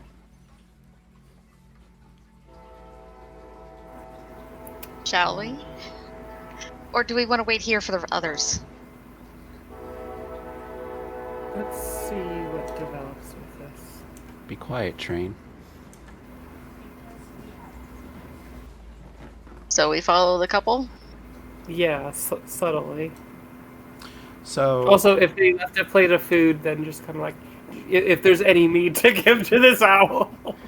you quickly look over. The owl beats you to it. Gets to the plate. Like looks around, just like kicks one of the plates over in frustration and flies back to you. He's such a good boy. Oh, poor Hootie. So who is currently leaving the town master's hall? Are we all leaving? Yeah. I would follow Tom when he comes back. The only thing I would have done, like, maybe, is, like, just do a detect magic on the town master using my tricorder. Yeah, I was gonna say I'd like to detect magic to see like if there's anything going on in this room or with the town master guy. You know, just checking, standard electromagnetic, emissions or radioactive, anything. Oh yeah, because you're magic. So you two like look at yeah. I'm sure this is something that you two have both done together. It's like, all right, we have two different fields of expertise in the same kind of general field. So like, all right, we both activate detect magic. You both read a faint aura everywhere in this room. Not just on nothing's on the town master, Harbin. Just it's faint everywhere. To Poppy's perception of the more esoteric magic sorts, you can detect a faint illusion style enchantment out there, but it's faint. It's like just lingering in the air, and it mostly like instead of like seeing like a magic aura like you would normally see with detect magic, it's more like your ears get a little warm. With Keskion's version of detect magic, which I assume you're talking to me. Yeah, Creed, what can you pick up?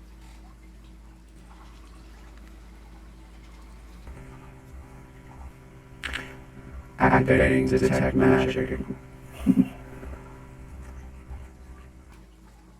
And as like the sensors, well, I guess like you don't have your helmet on, I assume. So this is more like No, like a walkie-talkie kind of deal. Like it speaks to you. Yeah.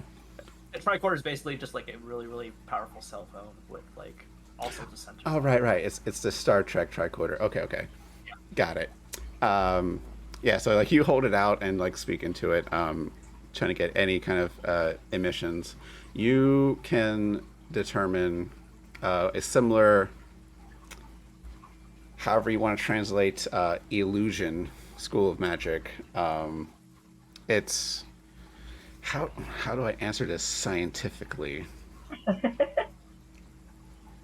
Geiger counter is like probably going off.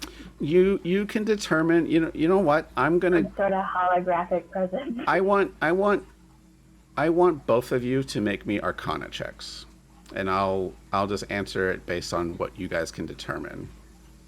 Because I'm not going to let science answer everything. I was also going to ask if I can spin cast Identify, since I found some sort of magic that I don't know what's going on. That's fair. Damn. With a 24, it's definitely an illusion style of magic. Your ears are warm by the sensation of it, and that's strange to you in that like it's always been a visual thing. You kind of gather it's maybe auditory illusion. I'm probably picking up. But you're not hearing anything. with Keskion, you're probably picking up. You're picking up like some sort of like and I'm probably picking up increased like background mana emissions, much higher than would be a normal for like a normal area, but not enough to be like considered a pinpoint spell. It's just literally everywhere. So sensor's not picking up anything because it's literally everywhere. Yeah, like there's probably some radio frequency thing that like it's picking up in that kind of sense, and it's just it's there, but you don't hear it. Well, Poppy, I think one of my assumptions is correct here. To put it succinctly, fuck.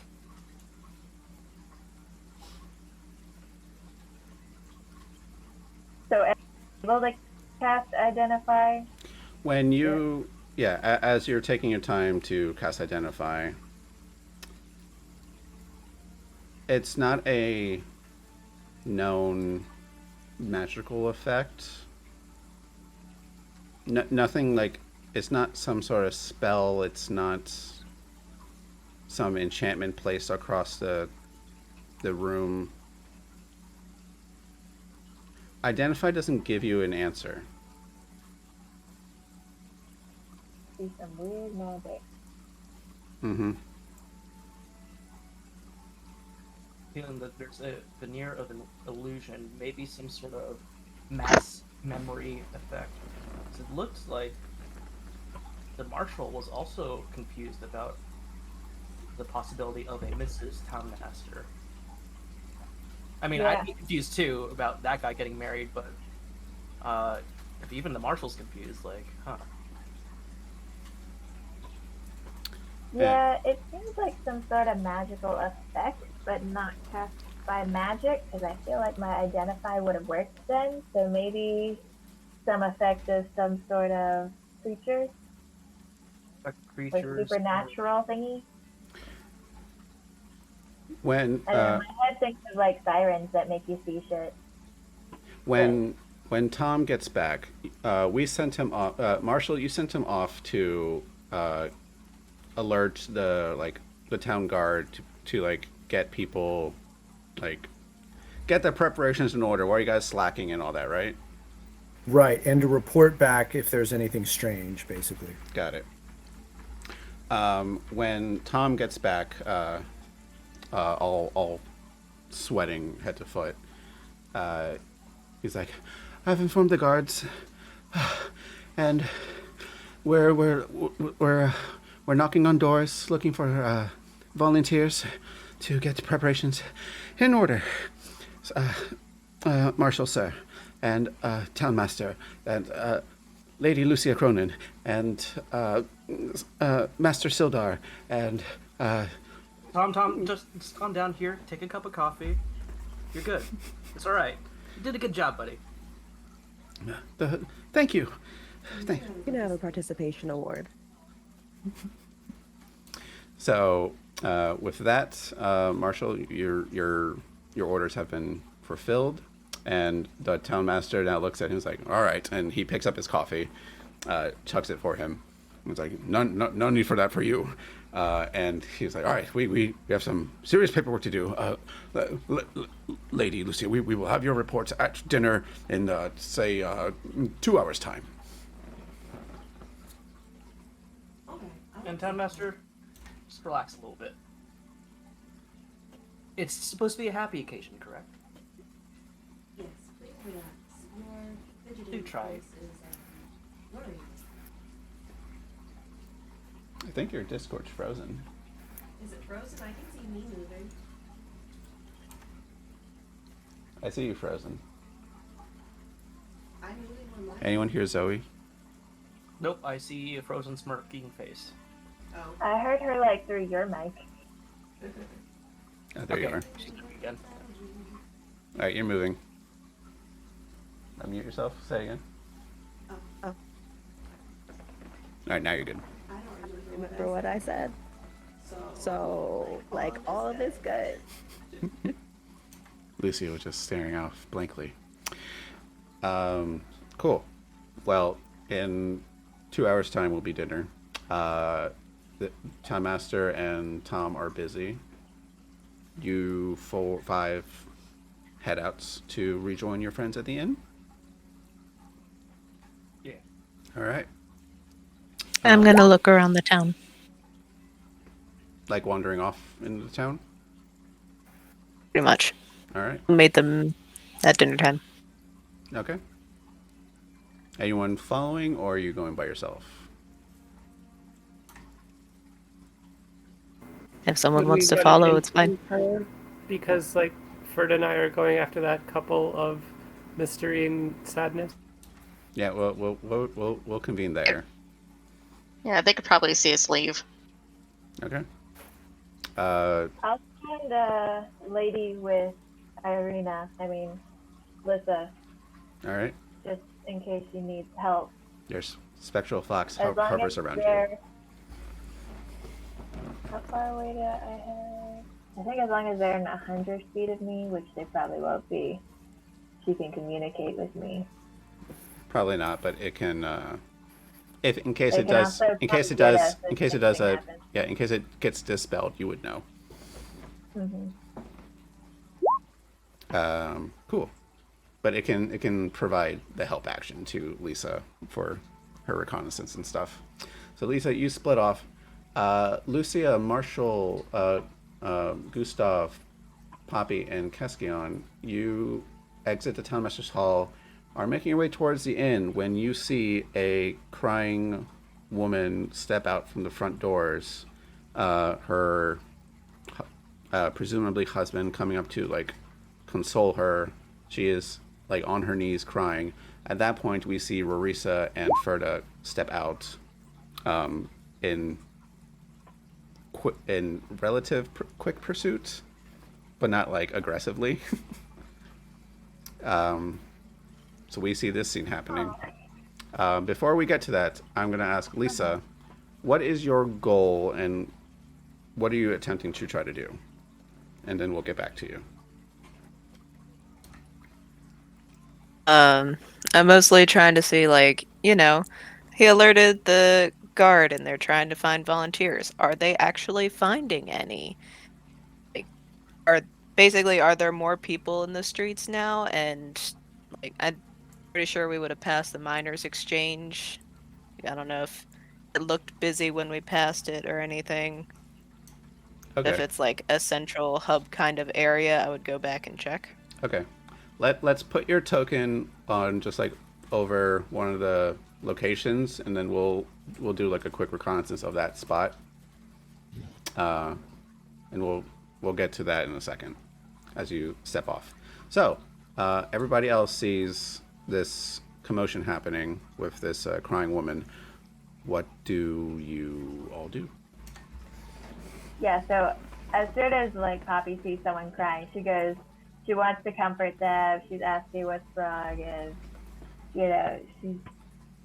she doesn't like crying people. She just wants everyone to be happy, and she wants to be making them happy. As you come over, the husband's like, it's like, dear, Catherine, nothing, everything's fine. I'm sure we just ordered an extra plate by accident. It's nothing's the matter.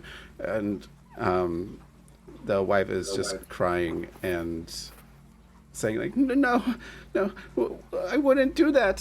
Why would I do that? And just like, and she's like just clutching herself, in a bit of hysteria. She doesn't seem to be responding to you at all, Poppy. Can I cast Calm Emotions?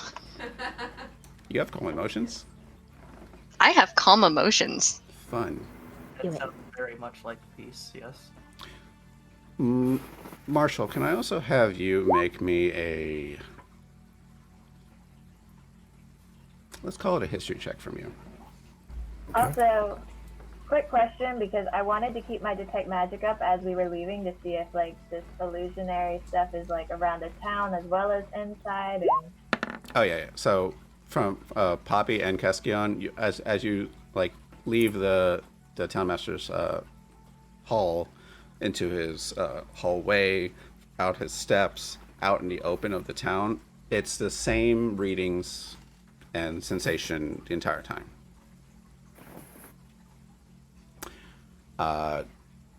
Marshall, You guys Gustav. probably all heard Kession audibly say "fuck" as soon as she heard what the couple were saying. Gustav, this you on occasion have seen people in the last week or so like have like these sudden panic attacks, and you mostly chart it up to be like it's a stressful time for some for this festival, and sometimes the pressure just gets to people. Like this isn't the first occurrence you've seen it. Do I recognize these two? They're yeah, they're some they're one of the like various farming families. You would know. I just made up the name. It's Catherine, and we'll just call the other guy John. Okay. Yeah, they're just one of the farming families that live in town, and that's that. With your calm emotions spell, each creature center point must make a charisma saving throw if they choose. Let's just roll. They're a what's your DC? 14. They are a normal calm as folk, so it's just a flat D20. Hey, it's not a game without me rolling once. So yeah, you cast it on both the on the couple, and the crying stops. She sniffles, clears her face, and both stand up and just like they're holding each other's hands and just like look at everybody here and it's like, who are you all? Catherine, John, what's the problem? Oh, hey, Marshall, and the husband like, oh, Marshall Gustav, and just like politely gives you that guy nod. We just we ended our daily chores at our farm, and we decided to celebrate the festival a little early and have a bite of Willow's finest cooking. And I don't know. I don't know. I think Catherine here just I don't know what's the matter, Catherine. And Catherine says like, Marshall, I just can't help the feeling that we were missing someone, and I don't know. It's like you ever feel just like something, a part of you is missing? Not in a long time, Catherine. Yes. Have the two of you been drinking at all? No, I'm not a drinker myself. I just had some of Willow's finest lavender tea, and I had a pint, but nothing inebriating, Marshall. I of course I would not be a drunkard here in town. Of course not. And I apologize. I interrupted you, Professor. Please go ahead. Oh no worries. I'm from out of town. I just want if you may humor me for a second, I would like to try an exercise with you two. Imagine the two of you had a third member of your family. Now, both of you, what gender would they be? Just imagine. They both simultaneously say son, and like look at each other like that's a weird coincidence. Did you guys have a name for this imaginary person? The first one off the top of your head, perhaps. I mean, if we were to have a son, we would have called him Sebastian. It's like, I like that name too. I believe that's everything I need to know. You have been very helpful in my survey. I mean, thank you. The calm Insight emotion. check them. Sure, just before your calm emotion spell wears off, because it's only a minute. Right. Just a second. Good folk. Would you be able to tell me what we're celebrating for the festival? I don't remember it being said. I just know it's happening. Oh, it's kind of gestures to like the scenery and like the changing of colors of leaves. It's like it's the autumn harvest festival, and like their face drops as the spell fades. Ferda, with your 14 insight, what were you trying to gather off of them? If they're starting to remember anything, It's you like if there's their memory missing. Their answers seem to be coming from a place of familiarity, not just like, oh yeah, I also like that name. It's something familiar to them, and they seem confused at like, oh, how would you know that answer as well? Exactly as expected. And in that moment, their faces drop for a moment, and we. I need to do the thingy. I need to do the thingy. We hear the wife. I don't know if you guys heard that. Did that come through? No. Damn it! Why you know do sounds? Okay, fine. That soundboard's not working for me. The wife screams loudly as she like just like grabs her face and just screams. Her nails kind of dig into her cheek a little bit.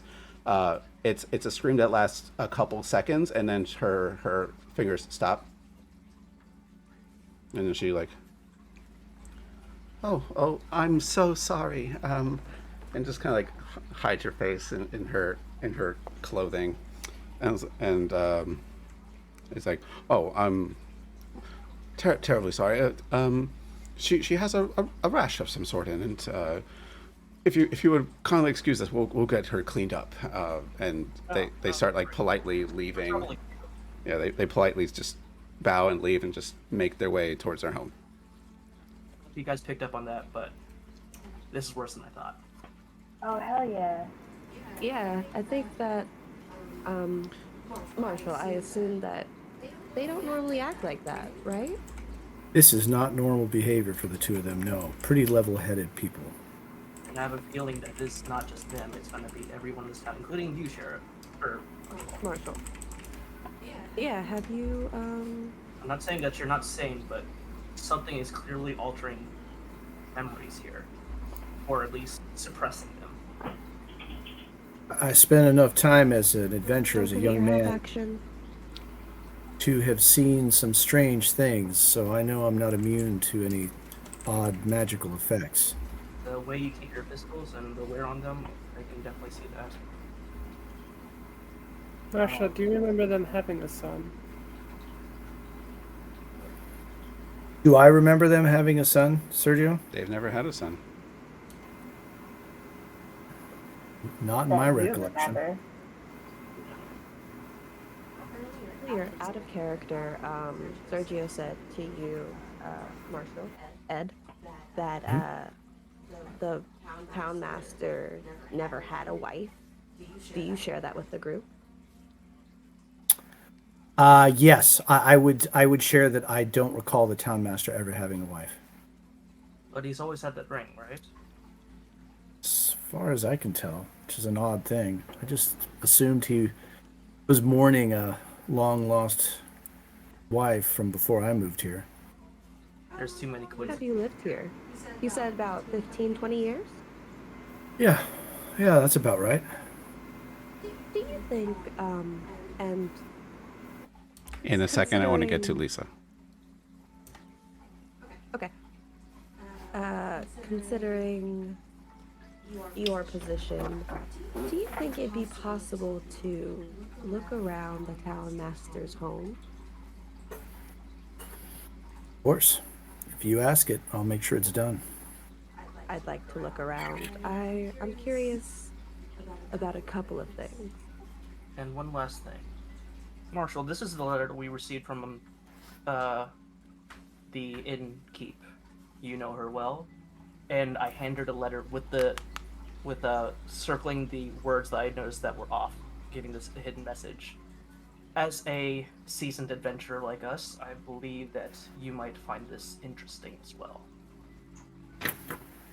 Okay. I take a look at it, read it. You want me to roll investigation or insight here? Yeah, your choice. Like, yeah, you Okay. see the scratched up writing of the "It's watching us all."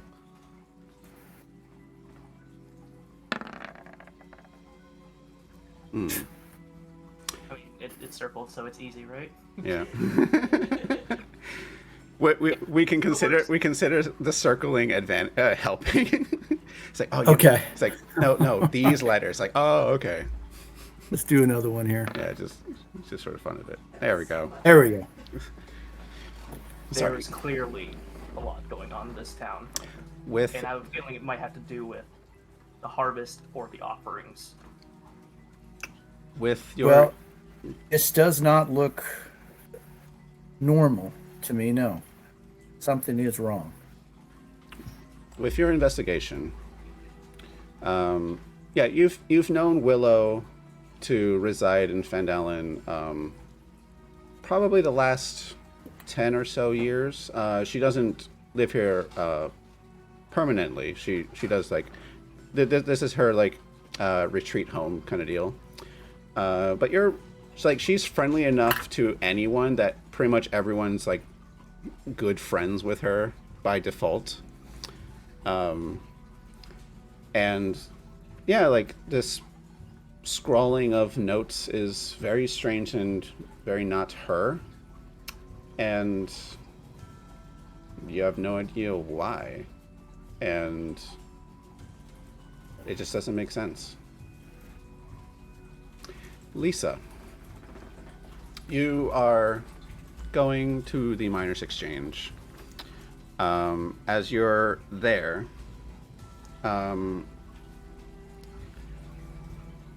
your perception check rather. As you're going around, you do you find that there's like pools of water here and there around the town that like you know, given that you wear your like very weathered, seasoned leather boots, and like a puddle is not something you're like, oh, gonna step around. Lady Lucia might step around it. You trod through it just fine. The water just seems a little more viscous than normal, and that's weird. But you press forward. The Miners Exchange is closed. There aren't people there.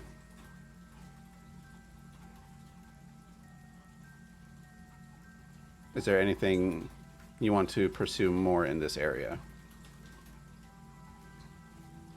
Is there any way to see like inside? Yeah, like they're not like it's not boarded up or anything. There are windows and you can like look through. Do you have dark vision? I believe so, yes. Okay. So yeah, like looking through inside, you can see cobwebs, you can see like it's not been maintained for a while. Like it hasn't been open in a long time. There is a trail of like dirt and rock clusters on the ground. That's about it. But it seems to be like you know a miner's exchange shop's gear and things. It is set up to be like, okay, if any like mining equipment or mining ore would be sold here as the main store, but it's been closed.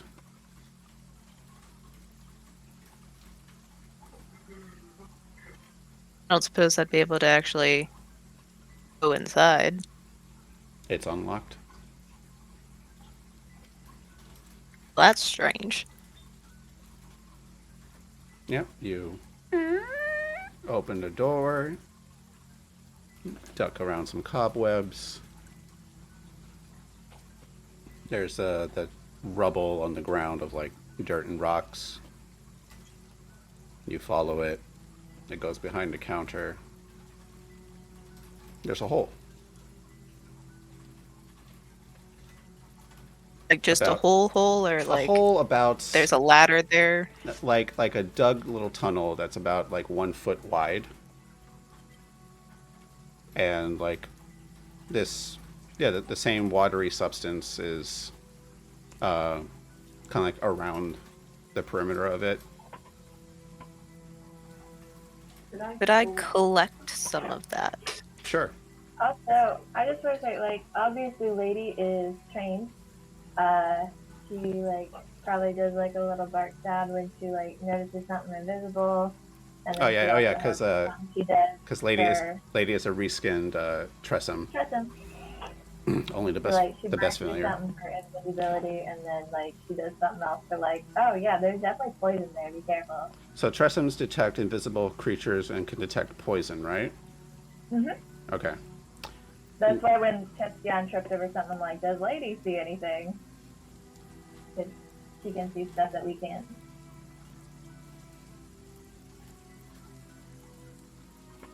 Interesting. Lady does not. I hope your lady is much braver than my lady. But yeah, you do collect some of it. You definitely have your vials that you collect all bunch of things. In fact, knowing your lineage, you probably have a few bottles left over just so you could like keep yourself fed anytime you need to. So yeah, you collect this watery substance. Okay. Assuming that there's not like a back area behind the counter, I don't think there's anything else for me to do here. There is a little back Definitely, room like- for like inventory and things, but there's like a quick glance inside. There's nothing of it, but like behind the main counter, there's this little tunnel.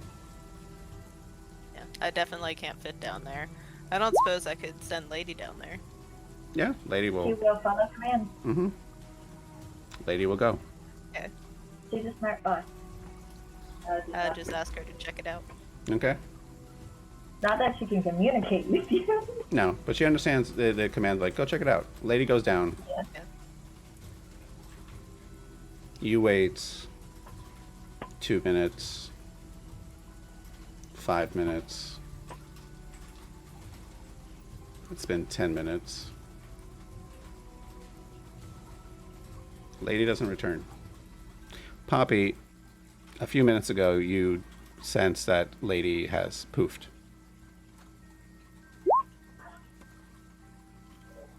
Alright, I just informed the group, hey, we need to check on Lissa right now. I know, like, the direction, we know where she was going, right? And I Where can did she sort go? of, like, where Lady was, maybe? Yeah, we all saw where she was going. She was gonna like scout around, and I assume she said like, I'm going to the miners' exchange, and pretty much just patrolling the town. But she said she was going in that general direction first.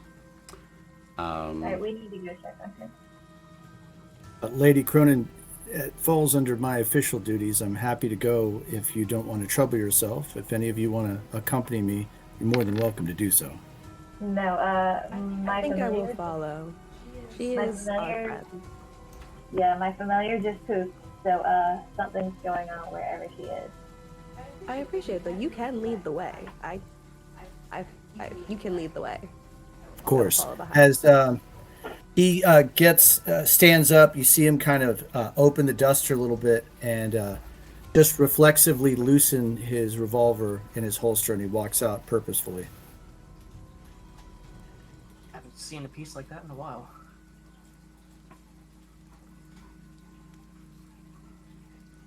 All right. Everyone has such strange boys. Keski, have you guys met before? Like you said you haven't seen. What is that contraption that you have in your hand? You said it was like a. What is it? It's kind of imagine it as a much more powerful hand crossbow that goes boom. Why haven't you made us one yet? There's limitations that I prefer to work around. Lucy Namely, just kind of yeah, the ammunition is quite costly after a while.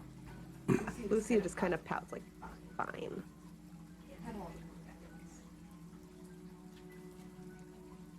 No offense. Not always the most reliable weapons. I think your professor and colleague is looking out for your safety. I was a little reckless as a young man and never bothered to learn the bow or the crossbow, and now I'm just used to it. We see, as you all are heading towards the Miners' Exchange, 5 of your Cronin horses from your messengers running loose in the streets in a panic. Just like neighing in a frantic. 5 of them run off. My gosh, what is going on? Yeah, I don't know, but something is damn peculiar. I'm going to draw my pistol and start scanning to see if there's any trouble that I can see. You don't, Marshall. You don't remember exactly what the festival or the offering was. Is there a place where we can find out more about this ritual? Well, I'd say probably talking to Sister Gariel over at the Shrine of Luck regarding anything religious would be my bet. Is it Lady Luck, Timora? Yes, it is. She's the patron goddess of the town. Any information we can get is going to be useful here. So we should probably, if we can, start heading that way. As you're all like the Miners' Exchange is starting to come into view, you see Lisa standing in the street, her weapon out, ready. Lisa, you take 15 damage.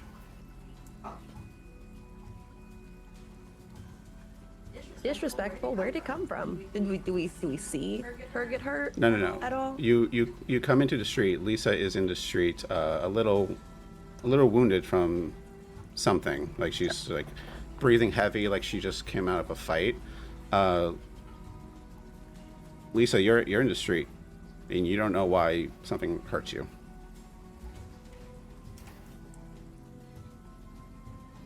How did it hurt me? Huh? How is How Like, is she wounded? Like, what does the wound look like? You, looking at your leg, it seems to be some kind of puncture wound. Perhaps you slipped on something in the Miners' Exchange, and there are sharp tools around. Maybe you were careless, but like your heart rate's racing. Like you are a seasoned trained warrior. You know the familiarity of between fear adrenaline and like combat adrenaline. You can tell this was you were engaged with something, but you don't know what. But your brain kind of like fills in the blanks of like I must have hurt myself or tripped on something. In mind is Maybe I slipped and stabbed myself with the weapon. Either way, you're in the street and just like then you turn around and see the party approaching you. I'm going to put myself between the party and the door to the exchange and train my pistol on it and try to get a bead on if there's any threats that I can see. Lucia immediately comes up to you, Lysa, and is like, "Are you okay? What happened? You're bleeding."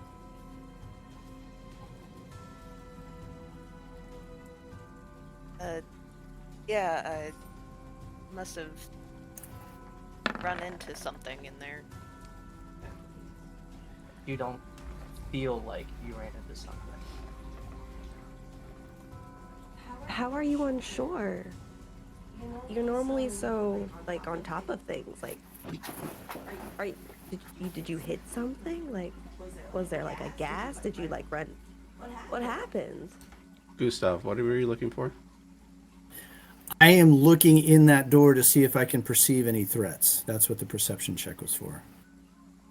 I've got my pistol out and trained on it. With a natural 20, with a 25, there is a shuffling, like grinding of stone and dirt inside, and like the creaking of boards. But that's it. You don't see anything. You don't hear anything else after that brief noise of something moving. That's My it. lady, be aware. There's definitely a threat in that building. Lissa, what happened to Lady? Do I actually remember that part, Sergio? Lady went in and never came out. Erda, would you be able to go check it out by chance? I think you are the most heavily armored of us. Yeah, I can give that a look. And Gustav, would you be able to go with her? This is your town. You should know what is going on first and foremost as well.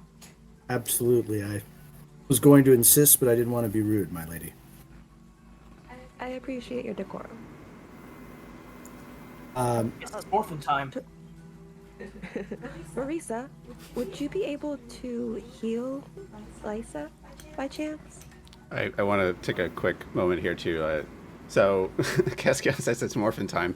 I feel like it's only fair to give you the room to this brief couple of seconds. Describe how this works for you, and which armor type is this?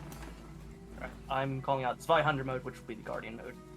I pull out what appears to be a cable from the suitcase and attach it to the port on the belt. And as that happens, I move the suitcase to my chest, and it actually starts unfolding and start rapidly covering my body.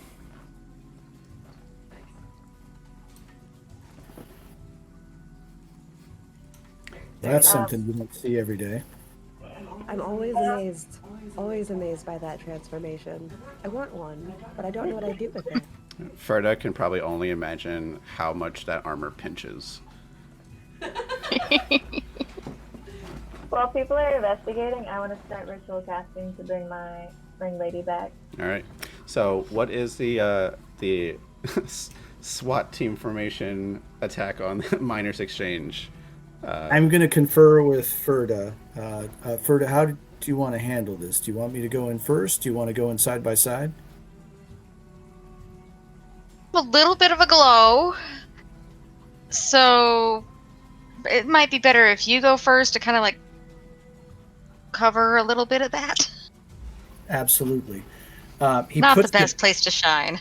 He puts the pistol back in, and from underneath the dust tray, takes out a double-barreled shotgun and says, "We may need a little bit more firepower," and starts to walk in. You have my sword. I'd also like to say that I give both of you a bardic inspiration as well. Thank you. Thank you kindly, lady. We could use that in tomorrow's luck. And I know that Bardic Inspiration only lasts like 10 minutes, but for a one shot, the Bardic Edition lasts until you use it. So we'll just keep it that way. Cool. So,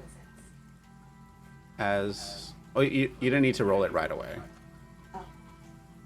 Okay, I'm new to bards. Ignore those rolls. As so yeah. the parties that are taking, I'm taking up the rears to cover for any other surprises. Before So you... just quick reminder, it's Gustav and Ferda that have the Bardic Inspirations? Yeah. Alright.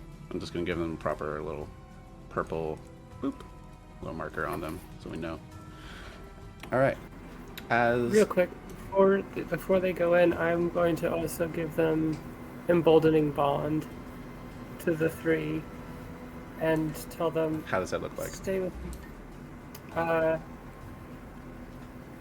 Her eyes glow purple for a moment, and then in her hands there's like a dancing glow between the two, and 3 orbs appear and then go to Gustav and Keskion and Ferda, which you can use at D4 for ability checks or an attack roll if you wish.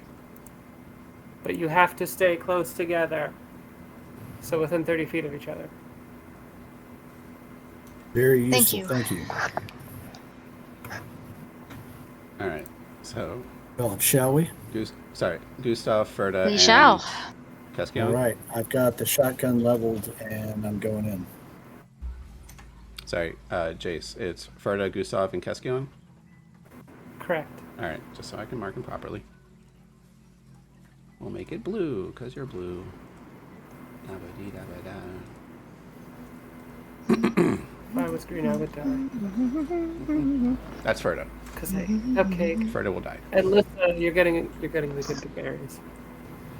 As we approach, we see Ferda approach, take out her great sword, kind of like use it to prop the door open. Gustav right behind her with his gun. I'm in the lead, actually. Oh, you're in the lead. Yeah. You prop it open. Both of you effectively side by side, scoping out the area. There is, similarly as before described, cobwebs everywhere. Gustav, to you, like you don't patrol every single establishment. It's not really your periphery. But like it strikes you very odd that like, this doesn't seem to have been active for at least 4 or 5 days, and you don't recall who worked here.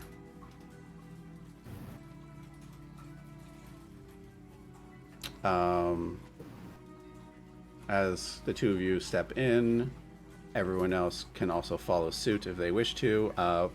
Lady at this point has popped up for you, Poppy. And it's like frantic and happy to see you again, but there's like this sense of like nervousness and scared. It's even though it's ethereal, it's snuggling up to your leg. Yeah, I'm giving her all the love, but also since I can communicate with her telepathically, I'm trying to get her to tell me what happened, what hurt her. It responds, so find familiar. Does it give them like an intelligence to do so? Let's see. Because it's different if like you find familiar like an imp, because they can literally speak. Yeah, I mean, it just says we can communicate telepathically. I'm assuming it'd probably convey emotions. Emotions Maybe and simple very simple concepts. Okay. So it Maybe it could convey pictures too. Like Yeah, you if don't you need can, words like, to go- convey like a memory. Yeah, if she can like share a memory, that'd be cool. it conveys to you that it went like tunnel, went deep, very sticky. Teeth, lots of teeth. It hurt. Don't like. Oh, Ears I hurt. just pet her. Ears hurt. Did they bite your ears? Shakes his Was head. it a bad sound? A bad sound. I just pet her and I kiss her ears. Can you tell me anything else, baby? As we are, is everyone inside at this point? No. Who? All right. Who's inside? Is it just the blessed people? Yep, I think so. All right. I would have definitely stayed outside. Okay. Lisa, are you inside? Not right now. Okay. So you're watching over your squishy casters. Cool. So you stay outside with the group. I'm staying outside with them as Gustav, Keskion, and Ferda. Can I have perception checks from the three of you?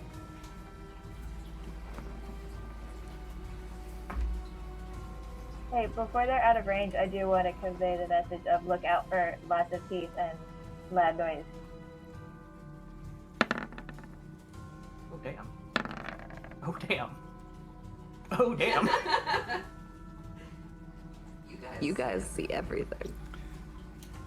Embrace eternity. That's amazing. Awesome. Well, it's Casquion just at the ready. Is the Guardian mode one with the repelling blast hand or the Thunder Fists?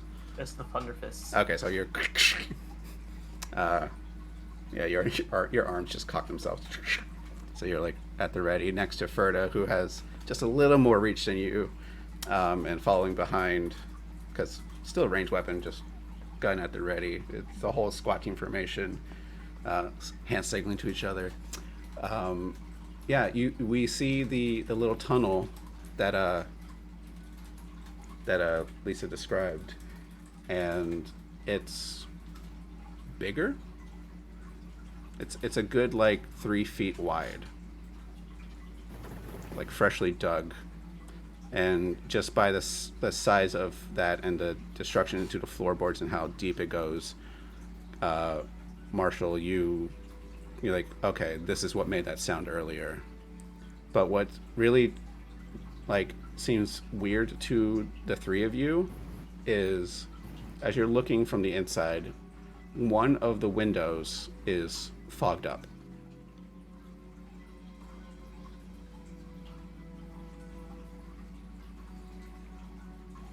On the outside, do we see like the glass fogging up or something as well? And is it like something is breathing? Let's have the four of you outside give me perception checks.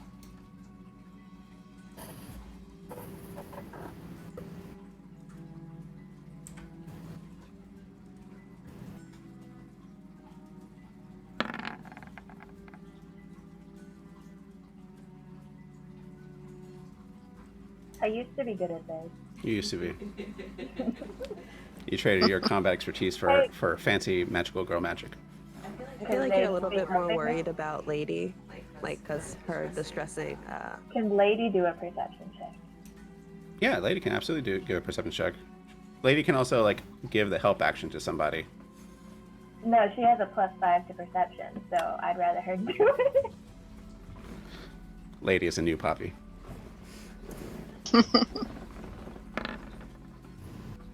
I forget. I think Tressums have advantage for like sense or something. Let me see. For smell, she would have advantage. Okay, you can re-roll it for Lady. Can the owl roll 2 or no? Oh yeah, if you want the owl, like it's your pet. If you want them to be part of it, go for it.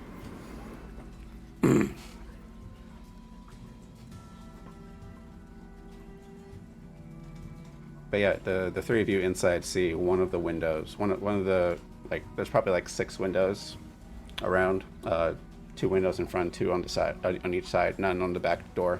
None on the back wall where like storage is. Yeah, one of the windows is fogged up. And This when I is not right. yeah. All right, little. God, the pets are doing so good. There's a reason we have pets.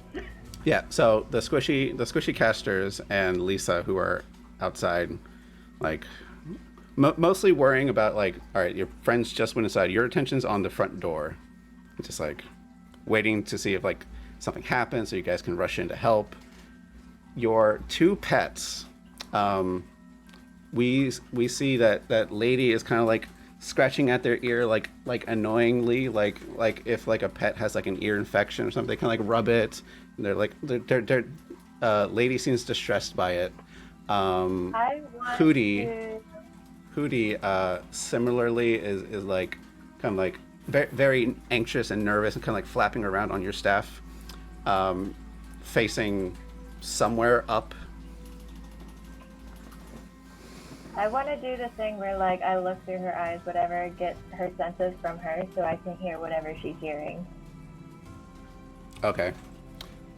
lady goes, it's like, that noise hurts, and just like, it's kind of like scratching it and just doesn't like it. Something is really bothering her hearing. Yeah, but I want to do the thing where I can hear what she hears. So. Oh, you hear nothing. Ooh, even when I'm like going through her senses. Yep. It's she says that something's hurting her hearing, but you don't hear it. Huh. And I wouldn't be able to hear it if it's like a frequency that she can hear. She doesn't know what's bothering her. So it's more that her ears hurt and not that she's hearing something. Unsure. Because it says I would hear anything that she can hear, including any special skills that she has or whatever. Correct. She senses the pain.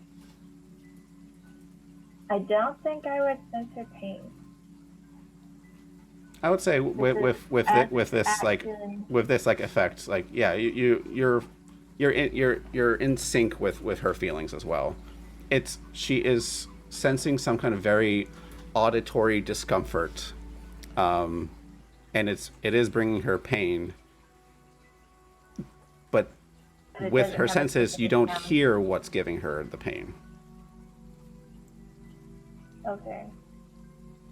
Is it kind of like a dog whistle? Well, like, You they don't- can hear that. Yeah, you and don't hear so it. if she could hear it, I would be able to hear it. That's the way I'm reading the thing. Yeah. What do the three of you inside, or what are you three doing? Professor, I gather from your equipment that you are a tinkerer like myself, but of much greater skill. May I suggest you take a look at that window while I check this tunnel that's been dug here? Yeah, thermodynamics do not work like this. What is going on? I don't know what that means, but I know this is damn strange. I will show you what it looks like. Let's see if this works. It's just a foggy window. What's more importantly, what am I seeing through the window? The fog of it is definitely from outside, and it's like it builds up a little bit and then retracts. Like, say, a mist? No. Like breath?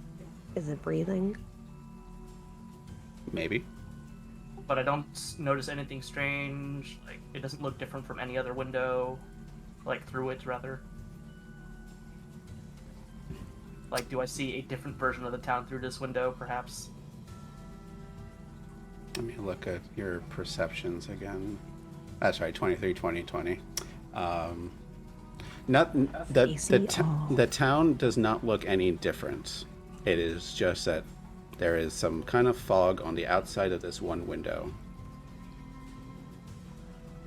I punch it.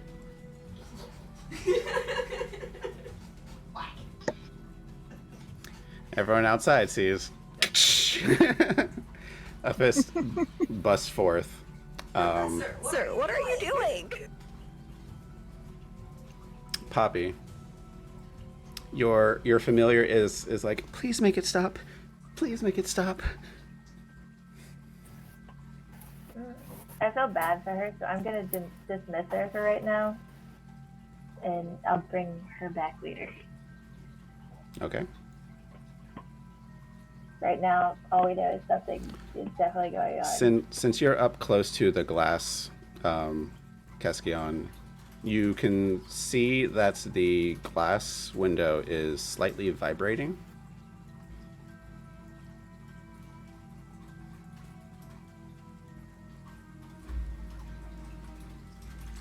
Hootie is also still panicking, scratching its ears. Something's really bothering it.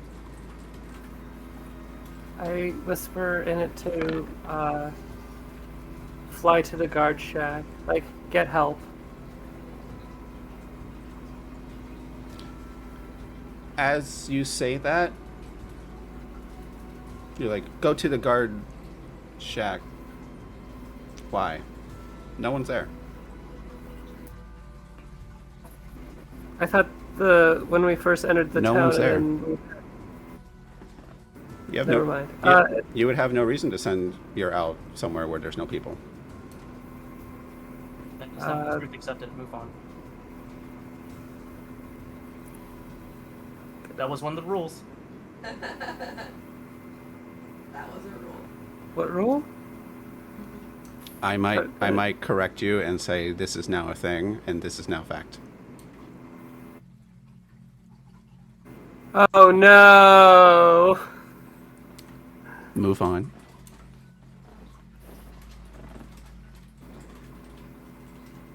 Oh, okay, I'll send him off to the horses that ran by.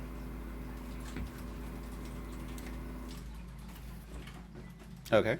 You send Hootie off to the horses. Hootie flies up in the air. And like begrudgingly follows orders even though like something's bothering it. And when Hootie gets up to a distance, Hootie kind of like bumps something. Like had a weird flight pattern happened and just like, oh, okay. Hootie's senses are a little funky. Maybe that whatever is affecting her hearing, maybe Hootie has an ear infection of some sort and is messing with their balance. You gotta check it out later because you have a living pet, not a arcane familiar pet. So flies up, has like a weird pattern up in the air, kind of like flies around something and keeps going. Can I insight to see if that's the case? Yeah, make me an insight check.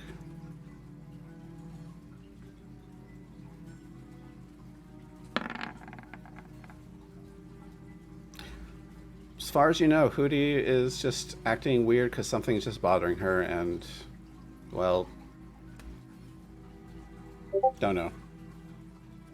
Like especially with Hootie not eating properly and just grumpy at you at the moment, it had a weird flight pattern. Sometimes it happens. Maybe she strained herself too hard.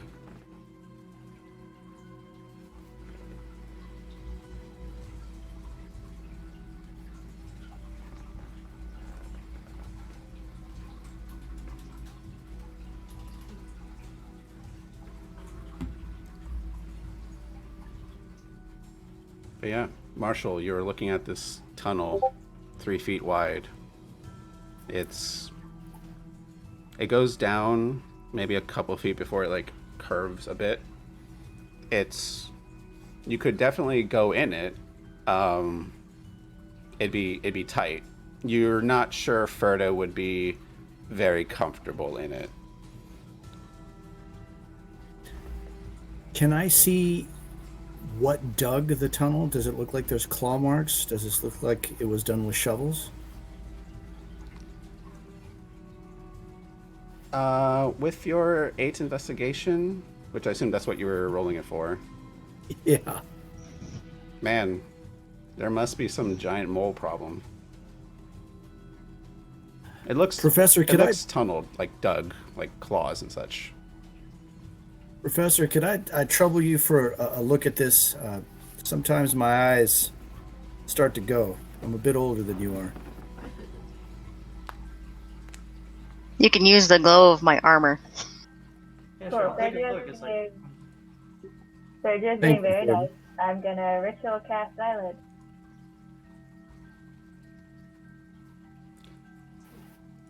Right? I as I'm moving.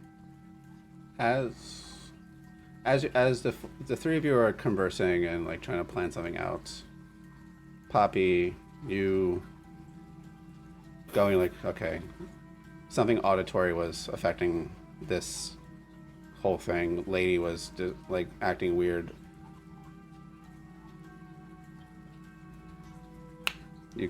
cast silence over the entire area. And for a moment, as if a very loud noise that has been going on for the longest time just stops. But you don't hear it. It's just a relief. Like some noise just stopped. But you don't hear what stopped. And it's in that moment that the three people inside look out the window. And out the window, what is breathing on that glass, we see a large face Jesus fuck. that just looms. It's staring directly at you, Keskion, mere feet from your face. This head is just slightly bigger than your torso. It's drooling. And fuck. what you see as it's drooling like this red blood down, like it just had some fresh meal. And you see scattered across the town streets what you originally thought was just cool puddles of water from a nearby rain or something. No, they're all red. All the puddles are red. I knew it. When you see the puddles on the ground where you guys are in the shack, it is red. Those of you outside see the outside of this thing. It is a face that is looking inside this window, and its impossibly long neck just stretches over this building and goes behind some other building. It is 60s, 80 something feet long before it descends somewhere else. And it is just looking. And in a couple of seconds after the casting of silence, it looks around and notices you. I am totally hiding behind Lisa right now. Because I'm a halfling, I can do that. Professor Ferda, are you seeing this? Fuck. I immediately on myself. I need everybody to make me a sanity save. Oh my god.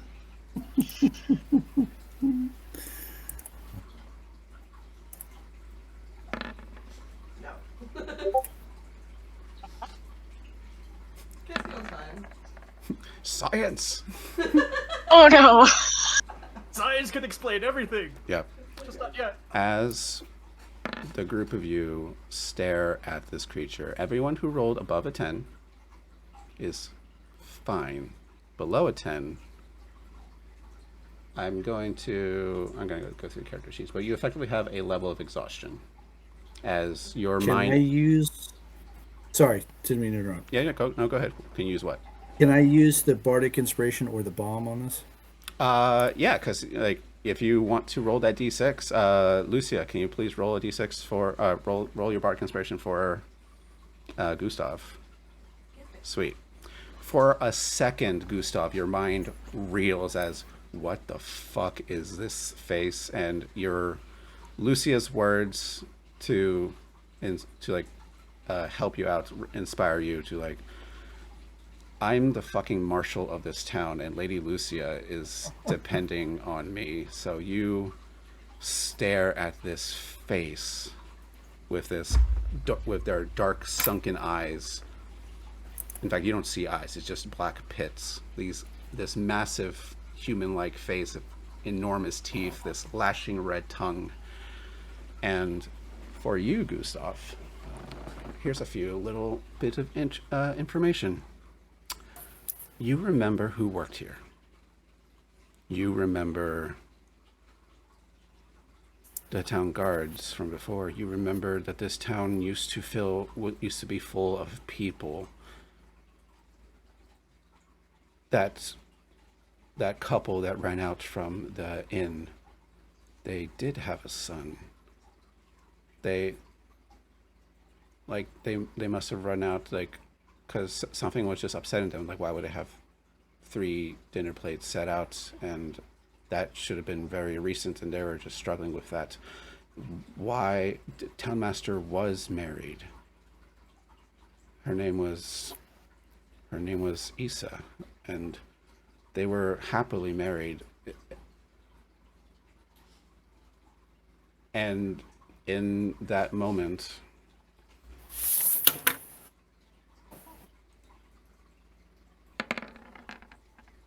you all find yourselves outside, somewhere in the streets. I need everyone to take 21 points of damage. As in everyone that was inside, or everyone like as the whole entire party? Everyone.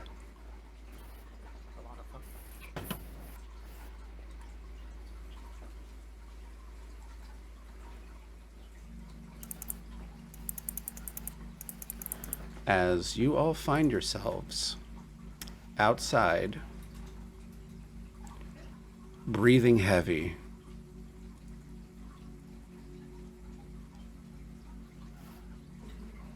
wounded, similar marks that Lisa had.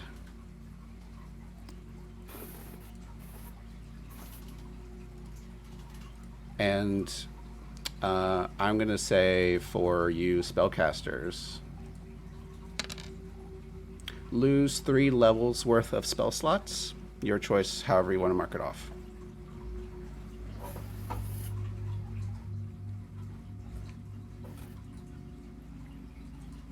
Sergio, I'm going to smell the barrel of my shotgun. Has it been fired? It's fresh.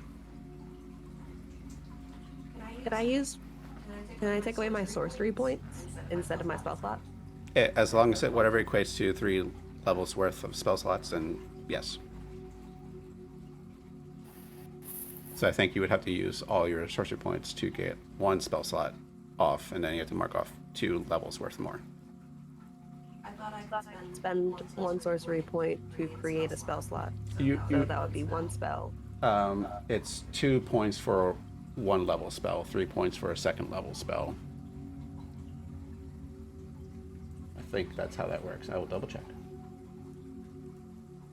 Would I have any rights active?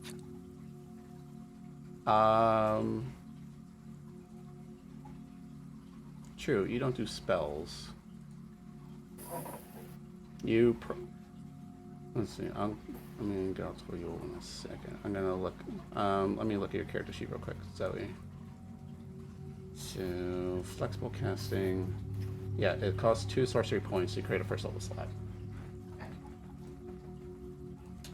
For you, Lisa, looking at your character sheet,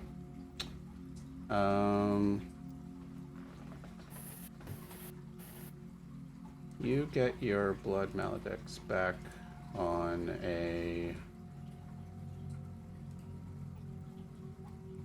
You can use it twice between rests, short or long rest, okay.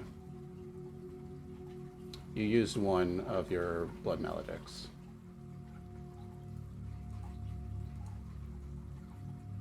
And then I don't know if Keskion, do you have any like limited things? No, you're a caster, so we can just remove that. That's fine. At some point, you all find yourselves in the streets, like spread out a bit, and you don't know why. You don't. Oh, you have Krieg.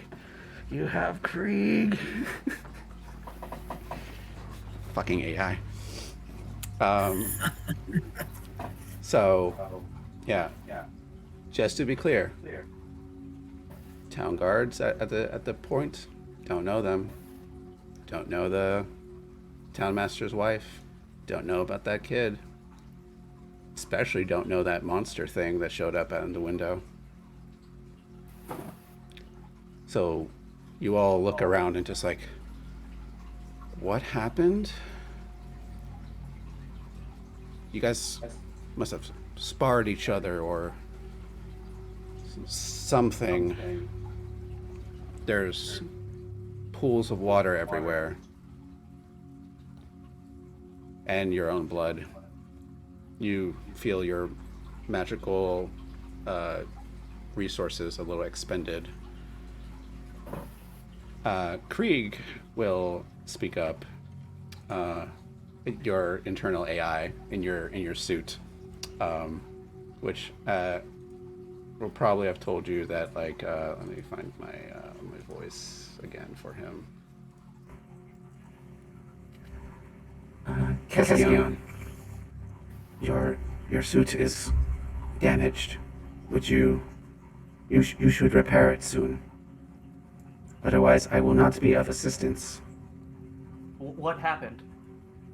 You were engaged in a combat with some creature. That's really helpful, Krieg. What was it? A description, anything. Loading image into visor. And you see that looming head again. He gives you like a quick couple seconds of it. It was looming over the building. There's a quick scene of Zoe. Can you mute yourself real quick? Your mic's just a sensitive one. It looms over the building, like thrashing about. It opens its mouth at times, and then you see like a brief thing of like your POV like relaxes and your party relaxes a bit, and then it bites into someone, and when they get bitten, they're like kind of like nonchalantly reacting to it. And it throws Ferda into a building, and we see that the Miners Exchange has like a Ferda-sized dent into it. She stands up. It opens its mouth again. Nothing is heard, but that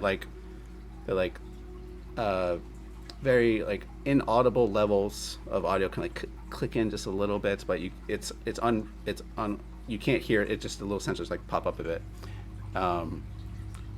Like you relax, and then it lunges at you, and then like it's back to where you are now. Sergio, do I remember what I remembered when I was in the building?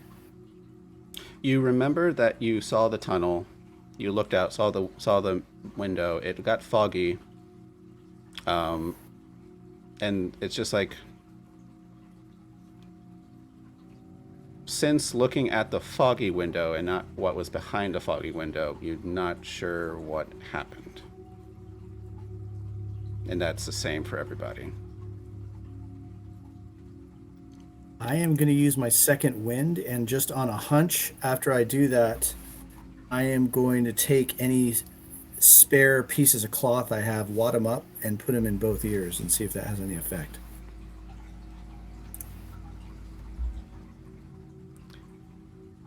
All right. What are you putting in your ears? This. If I can, just any cloth that I've got, I don't care if I have to tear some of my pockets out and just wad it up and stick it in my ears and see if that has any effect. You can hear, and I apologize, Tim, for a brief moment. Well, you don't have headphones, but I apologize for a brief moment. Only Gustav hears like a high kind of tone. That's it. I'm going to bring it back down. And with that, you once again see the face just like looming above and like not paying any mind to you anymore and just like going away. Is everyone else seeing this? Seeing what? They don't react to it. They see you put in your ears, and then you like you see it. Do I have time to fire? Yeah, you can fire at it. Yeah, I'm going to use the Long shotgun. neck. What the heck are you doing? What are you Firing at. It's up there. Put something in your ears. Guys, I'm very hurt. 15 works. So Same.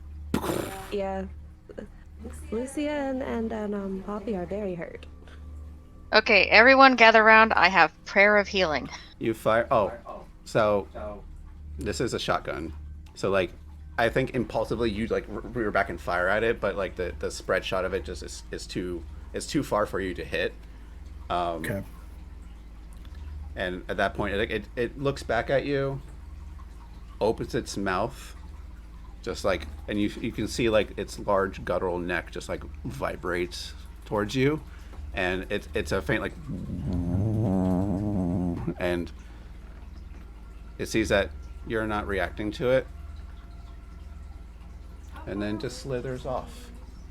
I'm going to describe to them what I saw, reiterate that they need to put something in their ears. I don't know how to roll second wind on here. I apologize.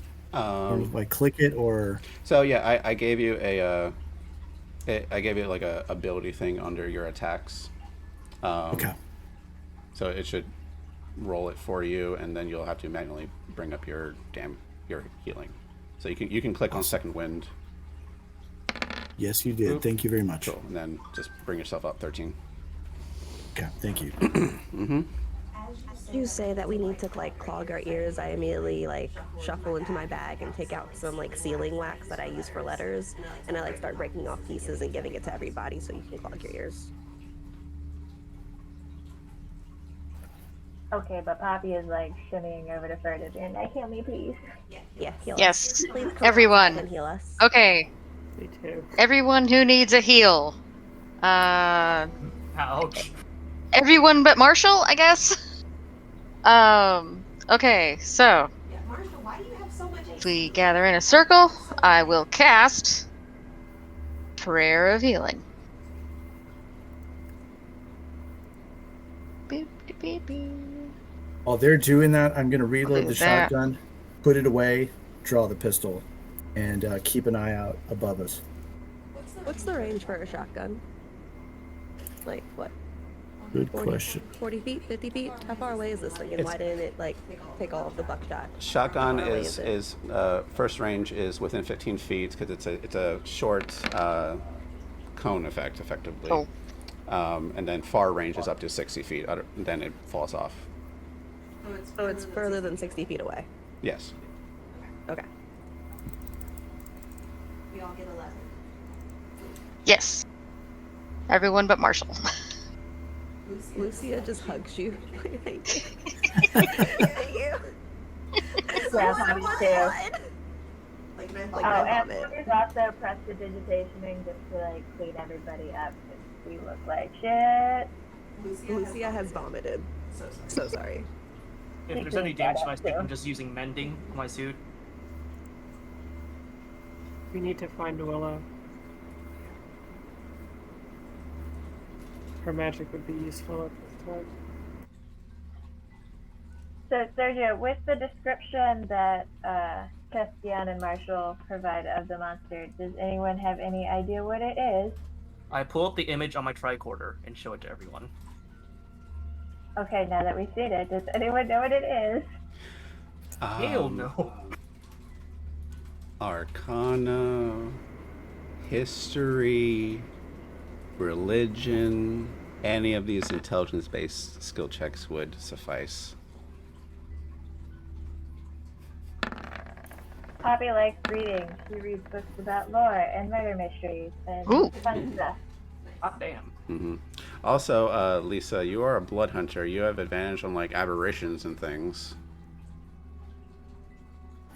so you can re-roll that natural one because you are a blood hunter. There we go. So, most of you have no idea what the fuck this thing is. Those of you above a 20 have different interpretations of this thing, and luckily we have all three different types of checks here, excluding nature, because this is definitely not a natural thing. Keskion, with your 20 Arcana, you would understand that this thing functions auditorily. Something about its voice, its roar, its singing, its whatever it's doing is wiping the memory of it and whatever it's doing. So it's something that you probably remember like That was probably an ancient study on like old creatures that have died off long, long ago because they were just a terrible nuisance and honestly a catastrophe to communities. Something that goes by the name False Hydra. Gustav, with a 23 history. All these missing people, all this thing, you recall like they're all like what's the root, what's the origin of this? The first missing people were the Rockseeker brothers, the Dwarven brothers that opened up the mine long ago. They found something. They were very proud of it. You think they unearthed this creature, and yeah, like you're overcome with grief a bit, and you had a third child.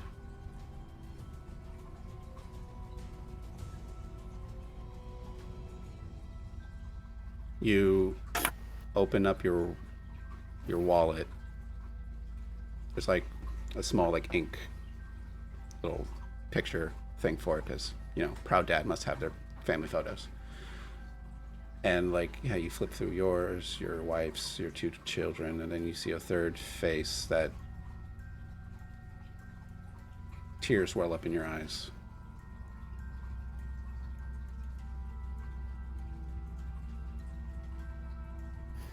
I'm going to relay everything except the missing third child to the party, yelling because we've all just stuffed stuff in our ears. Yeah. I will explain the deafening condition in a second. Ferda. I'm gonna just do like a notepad and like a pen and be like, here you go. I have an idea. Ferda, with your natural 20 religion,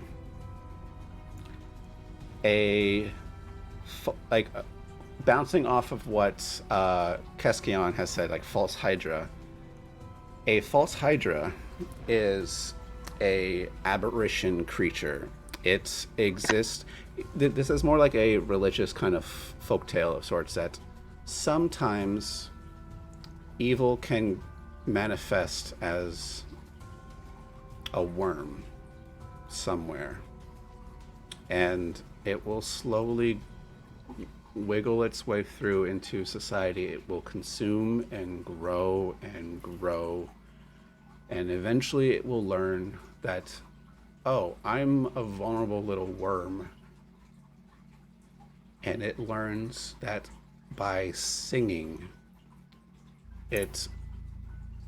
everyone has a blind spot to their senses.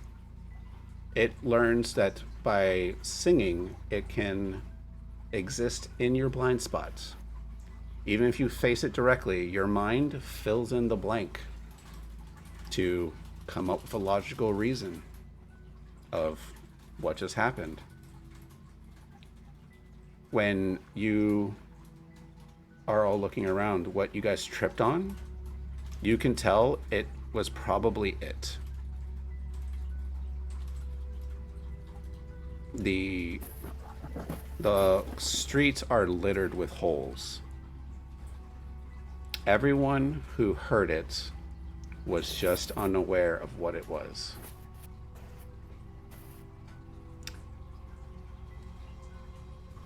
And what makes a false hydra more dangerous, and this is something you would know, is once it grows to a certain size, it will develop and grow more heads. Hence the name false hydra. But it's not a real hydra, because it works differently. It will consume and remove the memory and memory of the existence of whatever person, creature it consumed. It will start small. It will work its way with insects, creatures, beasts of the farmland, eventual people.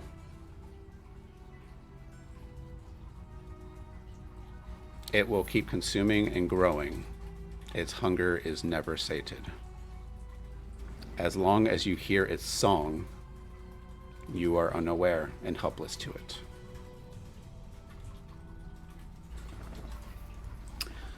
Marshall, you saw it moving towards the Townmaster's Hall. I'm going to relay that to the party. I'm torn between suggesting we go to the Shrine of Luck, take refuge and make a plan. I'm going to say, for sake of time, because it's 10 o'clock now, that you guys prepare your final stands. If you guys wish to, like, let's hunker down for a short rest real quick and then go, that's fine too. So, Serge, Yeah. are you aware of the principles of noise canceling? I know it exists. I do not know the thing. I'm going to let you. So, I know you can do a thing. I'm going to say, if you want to create it during the short rest, it's going to be a craft check. It may or may not succeed. Actually, with magical tinkering, as an action, I can do it. And create an object that continuously emits your choice of an odor or nonverbal sound. And I choose the anti-noise of the recording of that creature. This is why we love the professor. Your wild magic sorcerer is all about physics, and now your artificer is all about science. That's a thing you can do. I can create up to, let's see, 4 of these devices that create that sound up to 10 feet away. Okay. So, with that in mind, and you say you can create that as an action? Yes. Okay. So, I guess the choice is, who prefers to have a short rest? Who benefits from the short rest? We can all use... I mean, anybody that still needs healing. Yeah, using the hit dice, because the these spell slots really kind of fucked me. Okay, let's go to the Temple of Timora, you said? Marshall, let's make haste and stay there for a little while before we head back to the town hall and end this monstrosity. Agreed, lady. I'll lead the way. You all make haste. As you all do, making your way towards the Shrine of Luck, following the Marshal, you peer over the rooftops. It is not one head. You see at least 3. Others are faded off in the distance by the just the night sky kind of dimming everything down. So they're kind of hiding in the shadows as these almost brontosaur-like necks, but more worm-like, kind of loom around, their heads up and producing no noise, but they are in some kind of song, singing their own dirge in the shadows. Can I see any guards or soldiers or anybody capable of fighting within earshot of us? Yeah, where are the 6 men that I sent earlier? You mean 4 men? Where are the 4 men I sent earlier? Last you know, they were taken to the Townmaster's Hall. I guess they arrived there. I guess the Townmaster would have informed you that okay, they came, they did a report, and he offered them free room in the inn while they were resting. So your men are in the town hall. And also, for the sake of brevity, we're not adding any more people to this combat. No. Fair. Fight for yourselves.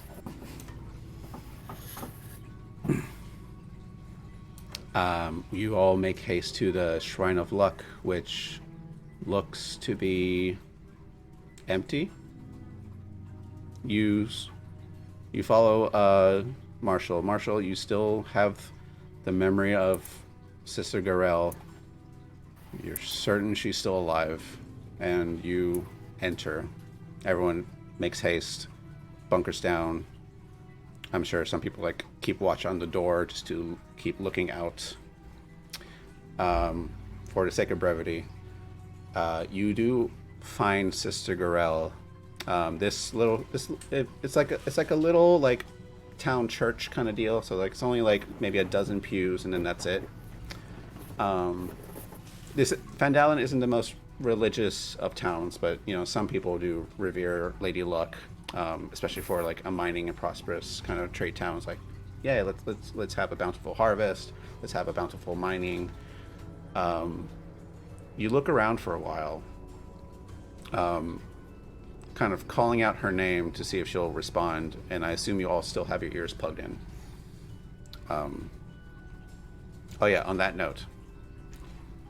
So, Cascade, you can make these devices. You said you can create 4? Up to 4. Up to 4. All right. Oh, it's not clear. I'll let you decide when these, who you're going to give them out to. I know Gustav used his thing. Cool. And all right. So for the deafening of you guys, something I don't like about D&D, and that like the deafen condition means nothing. In terms of like, well, you guys can't hear. Not having your auditory senses functioning properly is going to mess with your speech a bit. So, for those of you who are verbal casters, there is a 20, I think I wrote it down as, yeah, just a 20% chance of a spell that you're casting to fail. Because you might mispronounce the incantation or whatever. If you have, otherwise you are deafened. If you guys are communicating to each other, it's purely visual, like do the thing, or speaking with your mouths kind of deal, and trying to lip read. But namely, it's mainly a hindrance for casters.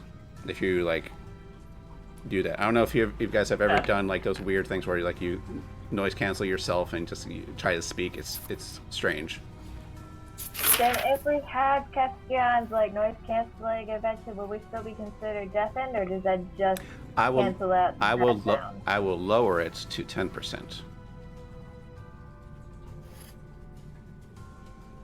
Because it is actually still an outputting sound. You're just inverting the polarity of the sound wave in order to cancel out the other sound. So it is still outputting something, it's just canceling it. And because of the sound positioning, it's not going to be 100% perfect. Yeah. 10% is better than 20%. I'm also going to cast Song of Rest, so everyone roll an extra d6. Or you can roll the d6 and that applies to everybody. Okay, I don't trust myself, but we'll try. Alright, so I definitely... Oh, a 5 is good. Everyone gets a 5. Okay. Other casters can stay together. I can give you guys like one of the devices. And you guys can stay together and are like going to be mostly good for casting. This is just a quick fix, but this speaker should help you. I can't explain to you what a speaker is right now, but just stay near it. 10 feet. Got it? That megaphone we have. Yeah. But I don't talk into it. Exactly. Right? Okay, cool. These are remarkable, Professor. You have to teach me how to do this if we survive this fight. If we survive, I will do all the teaching you guys want. That's what I'm here for. I'll also take the time to cast Protection of Good and Evil on myself and on Poppy. Sergio, real quick. Yep. Arcane Recovery. It gives you back. Yeah, it gives you back half your level, rounded up. Rounded up. So That's you can spell slots, right? you can recover 3 levels worth of spell slots. Cool, which is exactly what I lost. So I'm back. Yep. Hooray, wizards! Hooray! They're good at spell slots. I appreciate it. I guess I will give one speaker to Poppy to hold. I will install one on myself, so that's two. Two more. How should I divvy it up? So question, Sergio. if there was a speaker, if there's like two of us together, we could use the same one? Yeah, as long as you're So within. me and, so Poppy and Lady Lucy can share one, I think. Yeah. Actually, what I think I'll do is I'll create a little aura. Oop. Who dropped? Ferda. I think what I'll do, I'll create a little aura on the tokens that have it, so we know the size of it. What's the size of the aura again? 10 feet. 10 feet radius. Double checking. It's perceivable up to 10 feet away, so 10 feet radius. All right. I will make that happen. So there will be one on me and one on Poppy at least. Sergio, Yes. is there time for me to analyze that sample that I took?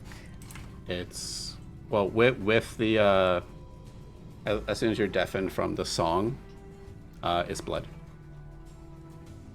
Just straight up blood. Yep. What you picked up was blood from someone who worked the shop. Yeah. I almost want to say Ferda and I should stay in lockstep. We're probably the most defensible of the party. But that would mean we only have one shield as opposed to two.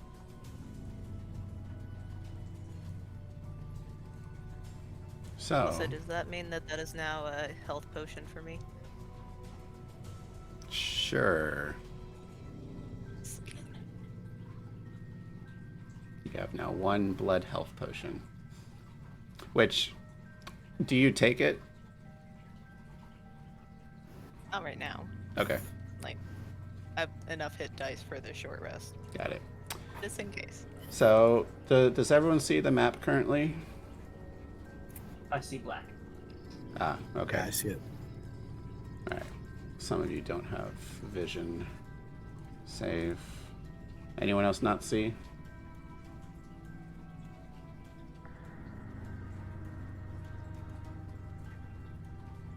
Oh, was that you raising your hand? It's a black screen. Okay. Yeah. Vision, dupe. Anybody else? Everybody else good? Cool. So, I would like you guys to start at start somewhere on the right. You, whoever is keeping point on the door, when you're looking out, there are numerous heads coming from the roof of the townmaster's building. There are a couple necks looking up and singing up in the sky. You can't hear it, and you see the necks kind of of other heads coming into the building and looting around. How far is that from us, Sergio? We can just say that this blue building over here is the shrine building. So this is the town hall, the building in black. Okay. So you guys are free to come out of that building or station yourselves however you wish. I am going to look at everyone and say, I'm going to draw it out. I'm going to dash towards the building. I will give my last two speakers to. I'll toss one to Gustav who's running out, and I'll toss the other one to Rosa. Okay. I'll take the cloth out, put the earpieces in, and then with the rest of my move, head that way. Give me about there. Pistol drawn, and Everybody see the radius thing? Yeah. All right, cool. So if you're within it, spellcasting is 10% failure chance, which is really roll a 1 or 2 on a d20. Can I take this opportunity to go into my ice form? This isn't the druid thing. This is because I'm an ice tiefling thing. Oh, you have an ice form? Yeah, it's the armor of Agathis. That's the racial spell. Oh, okay, that's how you treat it. Okay. Yeah. Yeah, roll me a d20. Oh, yeah. Would I know if radiant damage is effective against aberrations? Most aberrations, no. Armor of Agathis fails. I thought. Oh, you said 10%. God damn it. 10%, 1 or 2. That's your one freebie. Arda, if I could spare another speaker, I would toss one to you, but I guess just keep close to us. That's a problem. Sergio, if I can see something that I can shoot, I'm going to start shooting. Okay. I'm giving you guys this chance to like set up you guys selves on this battlefield before we like all kick off. So you like you're all stationed up. I guess I guess pistol in hand. Yep. So is the false hydra thing like over towards this building over here? Yeah, the black building. I'm hiding the token because I don't want to reveal all of it yet. I mean, yeah, that's fine. I just want to know distance-wise and where looks like a safe place to hide. Got it. Okay, before you get out of range, Marshall, I'm giving the same people I did the bond with, you're also getting blessed. So now you have 2d4 at your earliest convenience. Also, Thank you. I hope you guys see the map has changed. Oh, yeah. The town was not what it seemed to be. As like the song starts slowly fading, like the buildings slowly shift, the damage starts showing up.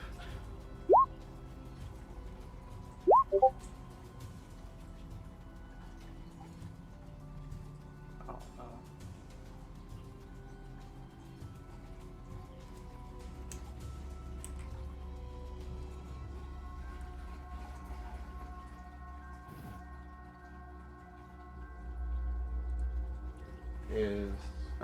Zoe's gone. I guess bathroom break, maybe. It's hard to tell from the map what looks like a safe place to hide. That's fine.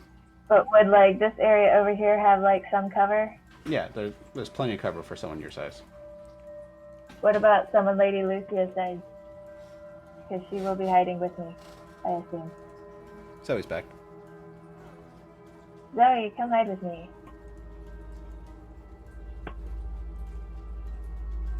Here.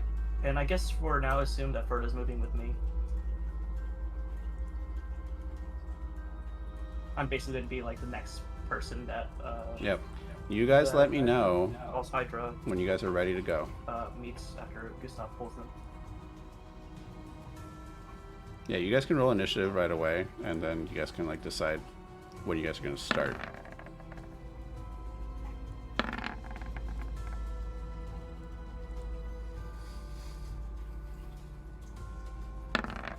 And when I have all 1, 2, 3, 4, 5, 6, 7 of you, 1, 2, 3, 4, 5, 6.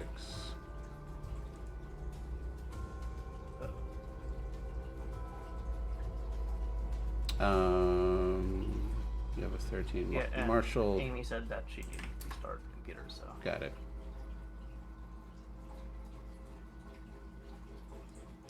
Well, she can join in when she joins in. See ya. Cool. All right. Well, we'll just kick things off without Amy. Amy can just come in when she joins in. Oh no, there you are. Yeah, just now. Cool. Is everyone situated where they want to be situated? I honestly don't know, but we'll see. It will be coming from the black building here.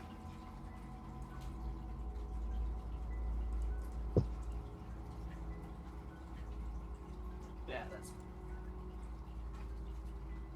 All right. Well, Amy, when you get a chance, please roll initiative for Ferda. Working. And position yourself where you want to. I feel like we may need to be a little closer for the range of our spell. I just don't know. What size class does this count as?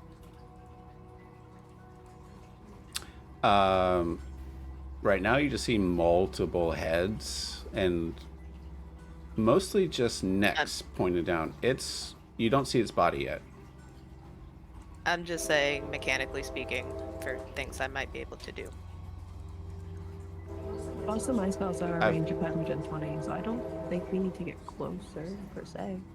You're very lucky. Most of mine are, I think, are like 60. I can't really get, like, it's probably gargantuan. So, Ferda, you hole up there. Marshall, you're there. Marshall, you can take a shot at its neck to start it off, since that's what you wish to do. I am going to do exactly that. All right. First shot. I will say for some of you buffers, keep in mind your buffing abilities to help out people. So, for example, Rarisa, I know you have the Bless and the Bond, so when people do things for it, just roll that 2d4 in additional to whatever they're doing. Cool. Because I got too much on my end. With your revolver. Second shot. Cool. The first shot misses wide. Second one hits for, goddamn, 20. Hitting it, it pierces through its neck, and immediately, like, we hear a low rumble because all your ears are clogged up, and it will reveal itself. And let's just remove the dynamic lighting. You see this creature. I did not need that to be zoomed in. Thank you. You can click away from it now. All 7 of its heads like lift up and see you all. Some of them are still like singing up in the air. And we can ignore these heads for a moment. I will get to that later. It is going to go roll initiative. So you already started off with that. It's going to go before Rorisa. And it's going to be Poppy's turn first. As per usual. And let's just do combat. It's a different Poppy.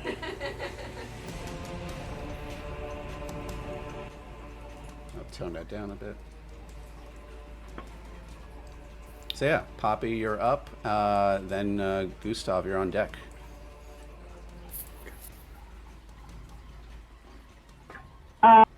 Right. Everything's terrible. Poppy doesn't want to be here. She is not Beast Hunter Poppy anymore. But I really want to try this. So.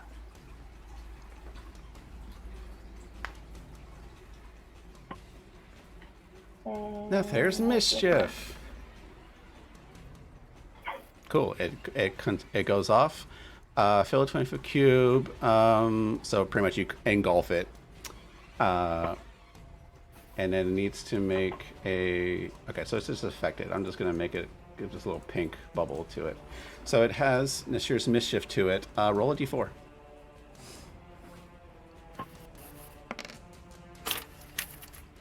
Bouquets of flowers appeal all around it, pop, pop, pop, pop, just like sprouting all over it. And each creature must make a dexterity saving throw. All right, let's. Guess what? It's not very dexterous.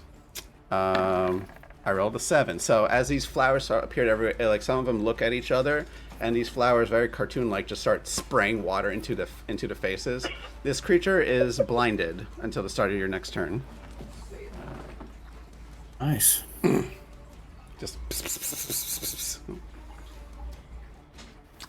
cool.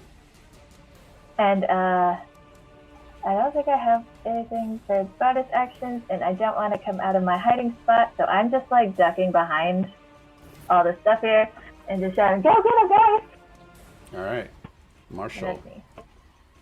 Then I'm going to Keskion. take my 2 shots. Here's number 1.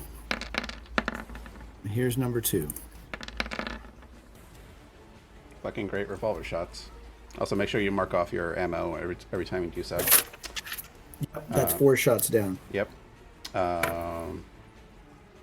Cool. That's a total of 29 damage.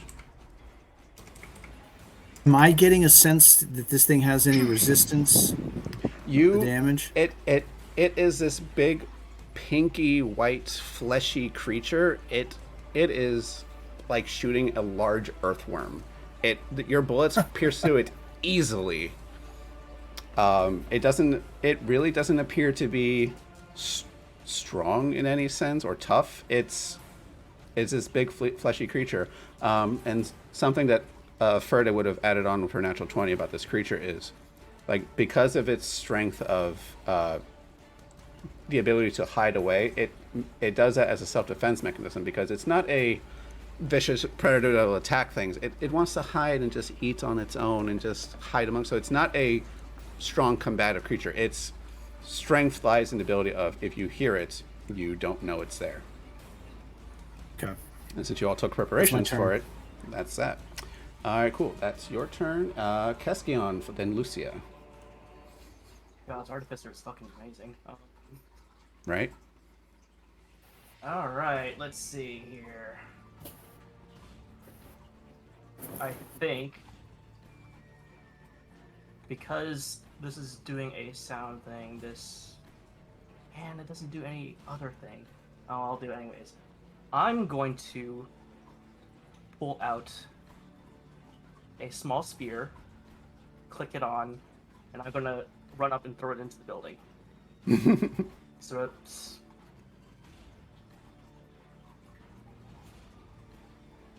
This is what I'm going to do. Oh, I just saw chat. So while it's blinded, attacks have advantage against it. Thank you for pointing it out. So just in case, Gustav, roll your 2 attacks again. If there's a crit, then we'll put it in there. Okay, so it must make Constitution saving throw. All right.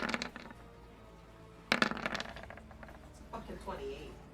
It's a 28. Not a crit, though. But cool. Still 2 good solid shots. Keskion, I need you to roll me a d20. 1 or 2 to spell fails.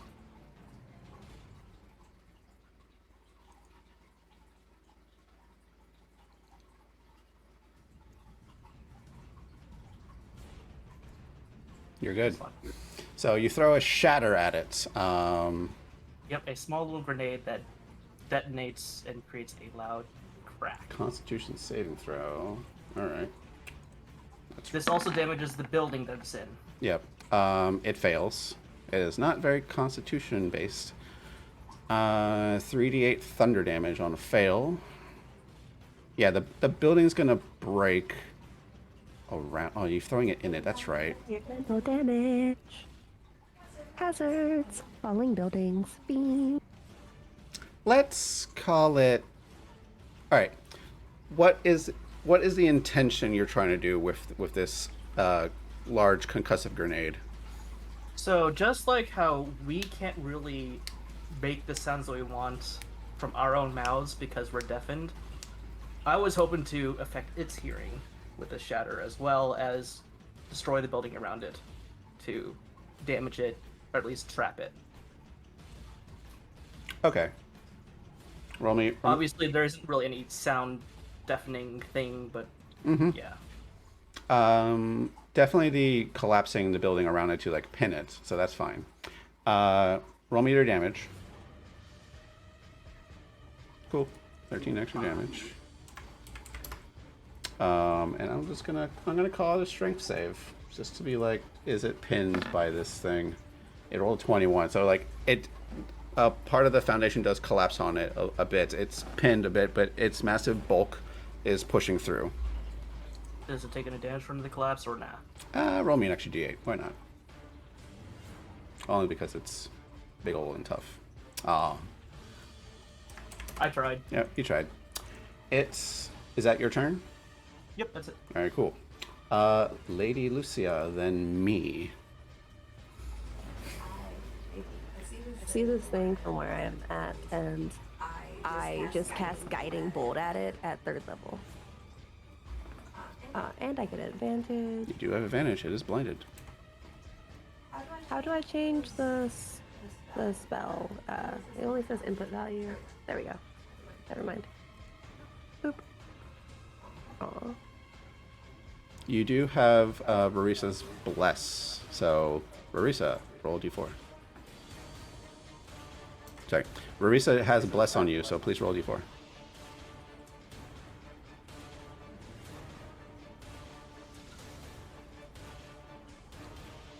One. Cool. 15 is what you need to hit it, so it's all good. With that, you deal 17 points of radiant damage, which doubles. So that answers your question, Lydia. Not Lydia. Lisa. 34 points of radiant damage instead. So it is an unholy creature of sorts, despite it being an aberration. Radiant damage is actually very effective against it. In addition to fire, and it burns. I assume you shoot at like one of its necks. Yes. Cool. There's a gaping hole, like a huge laser just bursts through it. And cool. There's advantage on the next attack roll against it, even though it's already blinded. Is that it for your turn? Yeah, that's all I can do. Okay. Then its turn. As it recovers from the turmoil, it's still technically blinded, so it can't see what's going on because all the flowers are spraying its face. So it's going to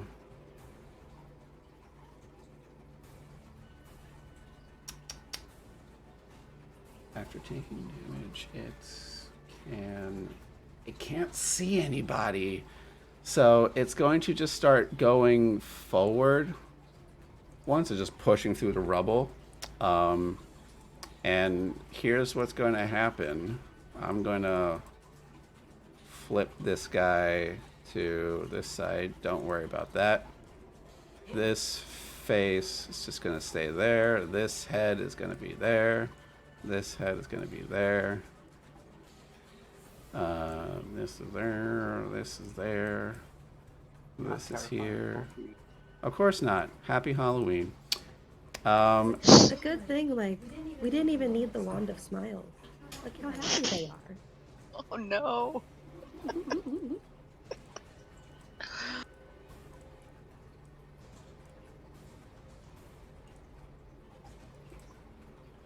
Map layer. So,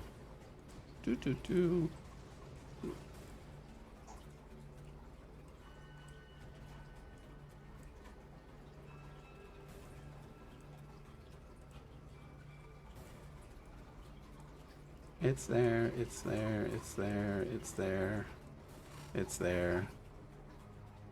Cool. So its next, like in just convulsion and just like in panic, like stretch unnaturally various lengths, and just like lash out everywhere.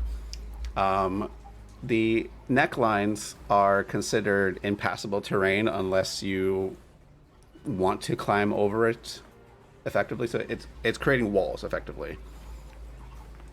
Also fleshy, you could cut it. That too. But it's going around. I'm just gonna make 2 bite attacks at disadvantage, like trying to like it's chomping around trying to see like what it can grab. So I'm just gonna make the attacks like towards Marshall with a disadvantage. A 16 against you, Marshall. That hits. Oh, so yeah, it's lashing around and like it's this massive maw that will get you surprisingly get you for 7 piercing damage. The face near you, and it kind of like looks at you in a general sense with water in its vacant eyes, and like it tasted you. It's looking in your general direction but doesn't see you.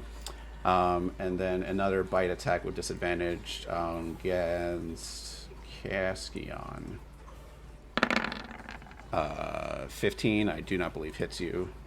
Hell no. All right, so that was its 2 attacks. Oh no, it can do an additional one. So here comes one at Ferda. I'm so used to. Nope. And Yeah, and the other ones like bite out at randomly, but no one's in that general vicinity. So that's its turn. The 3 heads in the back who are not like facing off against anybody are up and singing. Rorisa, then Lisa.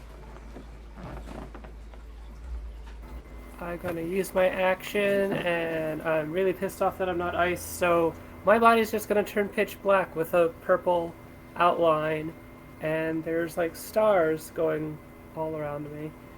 And I'm going to take the form of the Archer constellation. And from my hand, I just reach out and then I shoot one of the Archer beams, which is Gotta love basically a like shoot. We didn't make a separate thing for that, I don't think. I guess it would just be, it's like 1d8 plus 4 as a spell attack. Okay. You know what? I'll just do Ray of Frost and then we'll change it. That's true. That's true. It would be the same thing. Yeah. In between turns, add it manually. 17 would hit for 8 cold. Or no. This would be because I'm doing the beam thing, not actual. So it'd be like 1d8 plus 4 radiant damage. I was just using the Ray of Frost as a placeholder. Oh, okay. So it's adding. Okay, 17 hits. Roll your d8 plus 4. There we go. Let's do that. Okay. 10 damage. There we go. 10 radiant damage. Yeah. All right. This is against the body? Yeah. All right. Cool. Anything else on your turn? That's all I can do. So I'm done. All right. Lisa, then Ferda. Okay, just to be clear, we were allowed to make like preparations before this. Yes. Okay. I did roll my d6 earlier, but I didn't say anything. I blade right the fire. Okay. Okay. I'm gonna go up and attack ahead. You have advantage. It is still blinded.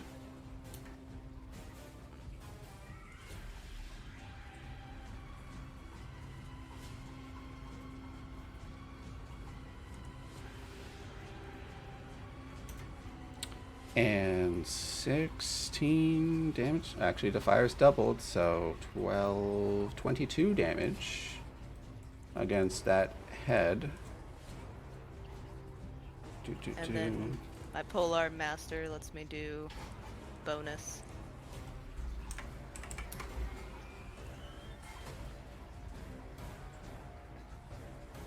And then I'm gonna hit it again. So with those 2 hits, you cleave into its head, and it's, despite it being like a human-ish skull, it's surprisingly very soft and squishy. You like cut into it. It's a huge open gash. It makes a sound, but you can't. It tries to make a sound. Well, actually, you don't have. No, you've covered your ears. Not that you need it. So it wiggles a bit, and as you bring down the back end of your polearm, you pierce through its face. This head is killed, and will take a considerable amount of damage to its main body. Ooh. I'm gonna go and attack the body now.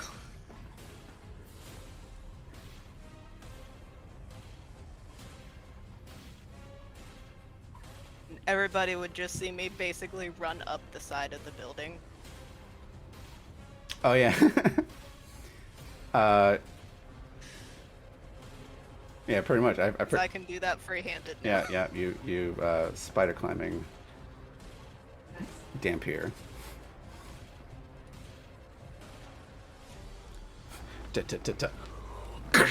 And you hit it with another 24. That's 10, 18 damage to the body. Cool. Anything else on your turn? My turn. Ferda, then back to Poppy. Hey. Starting off fairly basic with first Moving closer. Mm-hmm. Second. Swinging with the great sword. Swing, swing. Still advantage because of the thing. Yep. Yep, that hits. 19. -9. Okay. Oh yeah. We know 15 is the AC now. Yes. And one more. Fucking blinded condition.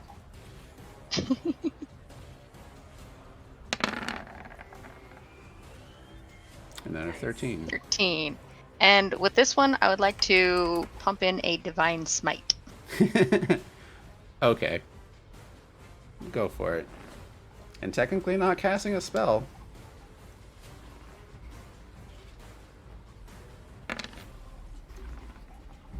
Five. No, so normal divine smite is 2d8. Yeah, what she did. Yeah, Oh, did you? that was 5. That was 5. Oh, all right. Well, it's still Well, the radiant damage yeah. still doubles to 10, so hooray.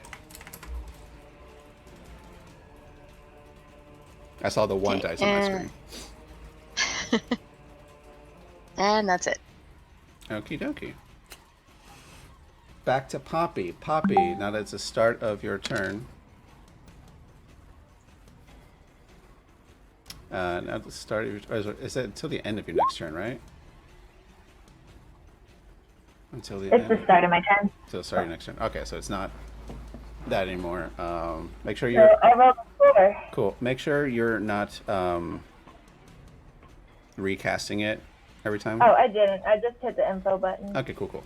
The chat button, And whatever. you rolled it a was. 4. Yeah. Drops of molasses appear and hover in the cube, turning difficult terrain until the start of your next turn. So yeah, That is good. it's just coated in molasses, and it's pretty much gonna just slowly slither if it tries to move from that. We're gonna say that's like some pink sticky goo, like bubble gum. It's covered in bubble gum. It's totally bubblegum. All right, so that happened. And I'm going to use firebolt. Can you do that as this is concentration? You muted. I don't know what you said. Can you cast Firebolt?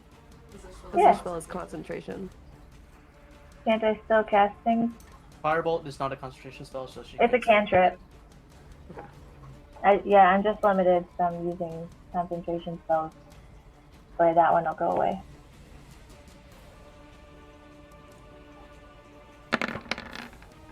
Beautiful. Ooh. You Yeah, so Poppy, she's not even You looking. do, She's like, I don't want to see uh, it. She just kind of like throws over the side of the wall. Well, D4 is not going to help, but yeah. So yeah, you shoot a little firebolt somewhere, and it misses. It's just Yeah, too Poppy's creepy. not close. She's like scared of like. She has advantage against frightened, but she like doesn't want to be here. She's not looking. She's staying hidden. And that's me. Back to you, Marshall. All right, I am going to take my 2 revolver shots. These are my last 2 in the gun before I have to reload. Right at that big, ugly head that just bit me. Oh yeah, all these. These 2 with advantage. It's no longer blinded, so no. Just regular rolls. Got it. Regular rolls. And these faces are now directly looking at people. 17 right to the face definitely hits. And like that, 2 shots straight into the face. The head effectively deflates, just bloody ichor as it falls down, and that head dies. The main body takes considerable amounts of damage. Can I reload as a bonus action at this level? I forget. I Apologize. I should have known that. I think you can do a reaction thing. Marshall, let me look at your character sheet. Firearm specialist, that's for misfiring. Firearm properties, reload. You must spend an attack or an action to reload. You must have Got it. Yeah. Okay. right, so I am going to holster my pistol and draw the shotgun. All right. And for my movement, I'm going to get closer to this head up here. 5, 10, 15, 20, 25, 30. I'm going to try to line these two up for the shotgun blast. And if I get hit in the process. That's my turn. All right. It's going to use its reaction to bite you. Fair enough. Bite. Boop, boop, boop. 11 misses you. It just... You slide under it. Then it is Keskion, then Lucia. Right. I'm gonna run up and pistons on my legs activate. I slide in for a sidekick.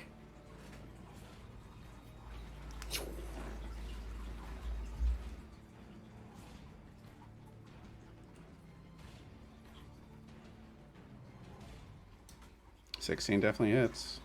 For So I do. You're kicking the head? Yep. All right.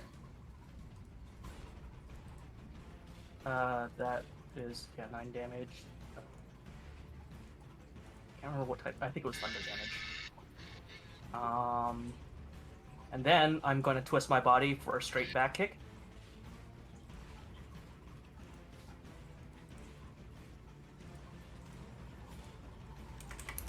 Which also hits. And they now have disadvantage on attack rolls against targets other than me. All right. You somehow hit it with enough concussive force that whatever nervous system it has, it winds its way back down the neck to the main body, and all the head just like just convulsed a little bit. So disadvantage. What was it? Any creature hit by the gauntlets, this attack was against you until the start of your next turn. All right, cool. I have disadvantage on my attack rolls. You hit that one pinched nerve. Cool. Anything else on your turn? That is it. I don't think I have any bonus action spells. All right. Yeah. Lucia. So I take a couple of seeds out of one of my pockets. You're muted.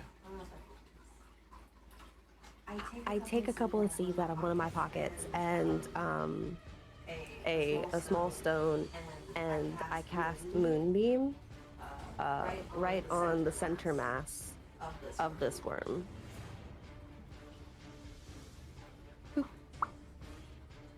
You need to make me a Constitution save, or take 24 radiant damage because you said it had it was prone, or I mean, it had problems with that. It is in difficult terrain. It effectively reduces its speed by half. Earlier, when I hit it with radiant damage, you said there was extra. Yes, radiant will do extra damage, and save will be at the start of its turn. Mm-hmm. And yeah, so take that damage. I will take that damage when it gets to its turn, which is now. Is there anything else on your turn? Oh, also, wait, before we do that, you cast a spell, roll a d20. To see if your spell fails. Oh, okay, cool. You're good. The Moonbeam is active. Is there anything else you want to do on your turn aside from that? I have no reactions. Sorry? I don't have reactions. No, like bonus actions. I don't have Like any. bardic inspiration would be bonus. I'll give a bardic inspiration to Texas, Marisa. All right. Thank you. Let's give that little purple icon, and now it's its turn. At the start of its turn, Constitution save. I rolled a 19. Unless someone has an ability check to make me roll less or disadvantage or something. Roll me 2d10 radiant damage. Unless you're casting it at a higher level. Did you cast it at a higher level? Okay. 13 becomes 26 on its main body. It's, yeah, the moon above Well, you said, what's your moonbeam look like?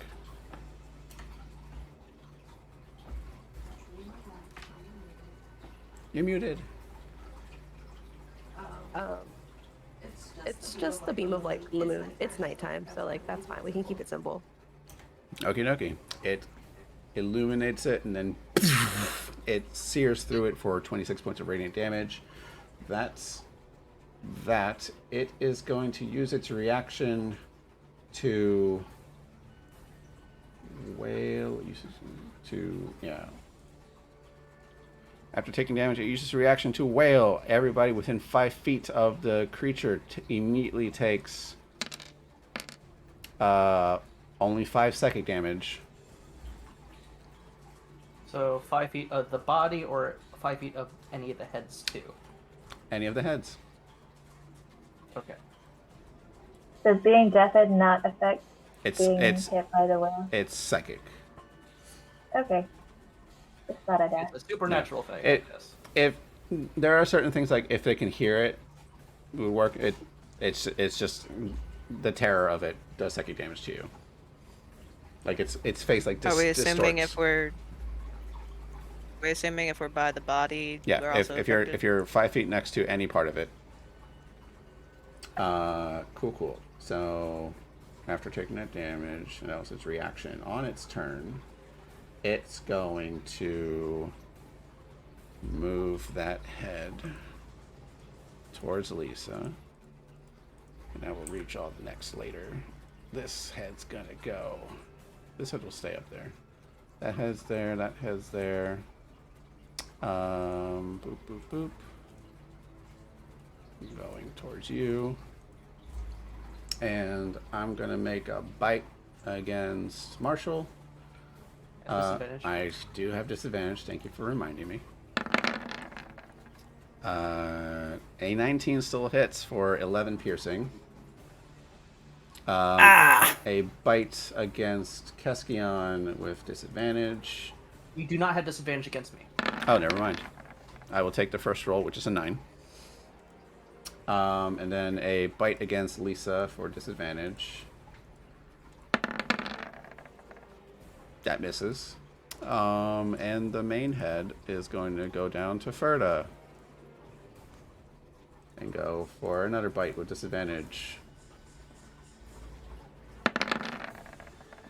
Nope. All the tanks avoid the damage. And it's going to end its turn there. And that's all it can do. Rorisa, then Lisa. I'm gonna start with because I edited just now. My bonus action, just another archer beam. That'll...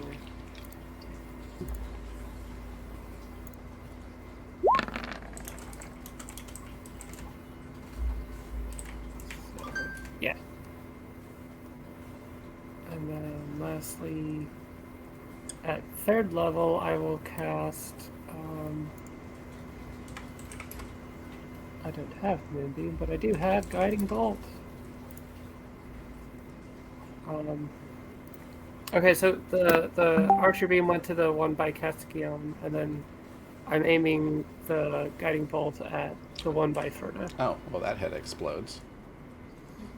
Oh, sweet.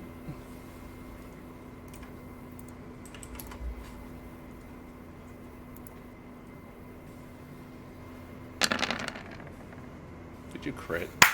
Yeah! I saw Nice. I saw all the dice show up. Cool. First of all, I gotta say, you gotta roll the d20. Okay, one sec. Just don't roll a 1 or 2. Nope. We are safe. Constellation, I assume, like, you probably do like the archer constellation shot, and then just a massive arrow shows up, and like a whole comet shooting star bursts from you, hits it square in the center mass. You dealt 27, 28, 29, 30, 31, 32, 34, 35 damage, which doubled is fucking 70. You're a Quincy. Fuck you are, Quincy. Shit. East. With this massive blow, it punctures a massive, like, 4-foot hole through its main torso, eradicating the face that's right about to bite at Ferda. It goes straight through its main body. All the other heads kind of like fall apart like they're loose worms, and everything just slithers everywhere, crashing into the building. And Ferda, you have to like back away from the rubble that's collapsing. Lisa, you back away, effectively somersaulting off the roof at the top of the building as it just hits the rubble of the building. The rest of the building starts collapsing in around it, and the song stops.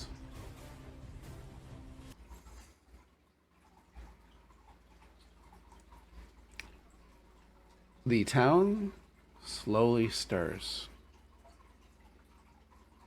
Because while you all were fighting, while that one head was still singing up in the far corner, no one was aware what you guys were doing. They were looking at you like, huh, and just like they paid some attention and just minded their way across. And now that the song is over, people start coming to, like a massive headache hit. And similar to when you guys first cast Silence, there's like an auditory, like kind of like when your ears pop when you go at high elevations, like some immense noise that you weren't aware of stops, and there's a eerie silence aside from the collapsing rubble of the building. And the town starts coming back alive, and people townsfolk start crying, people start screaming, calling out names of people lost.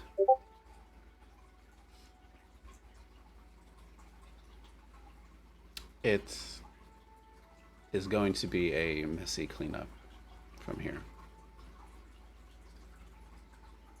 with you guys all reporting in to the town master.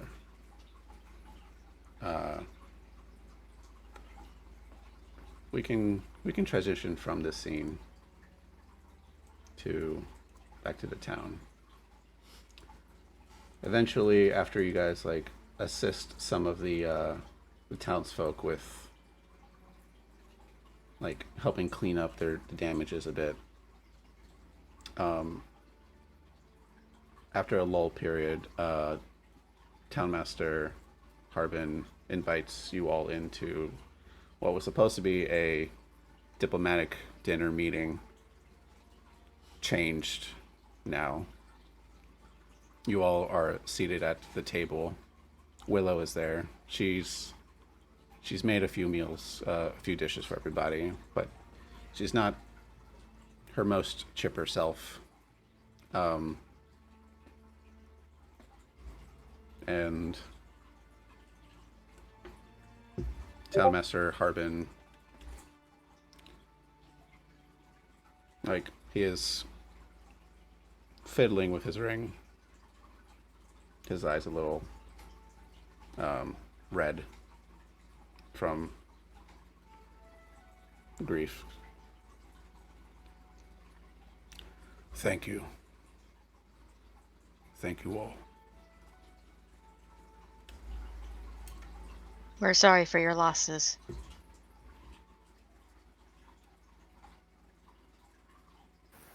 If all of you hadn't come, there would have been a great deal more. And it wasn't enough to protect my town. Thank you for your assistance.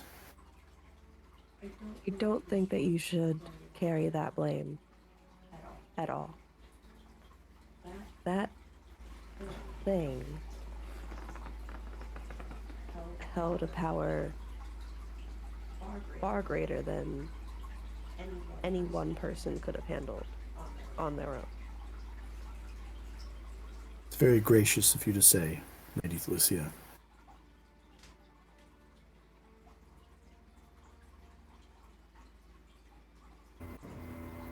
Trexus just quietly stares at the cupcake Rorisa. Sorry, Rorissa is staring at the cupcake from earlier, and then she just like doesn't even care and just starts picking at it and eating it. I had this table up the whole time. I was waiting for someone to eat it. Roll D100, please. I just hope it's fireball. I've always wanted a fireball thing. 74. Rorisa, pick someone. Anyone, including yourself. Ferda. Ferda. As a paladin of this level, are you immune to disease? Oh God. Yeah. Cool. There's a grumble in your tummy and you burp and nothing else happens.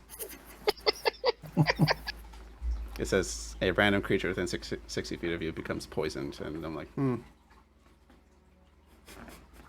Boy, you chose right. Yep, you gave her the gas. That's about it. Somehow the cupcake you ate, you felt it swallow, and then like it disappeared, and then Ferda, it's in your gut, and then you burp. Yeah. Now I know how my owl. I would like to go around the table and just give like final closing words to this dinner.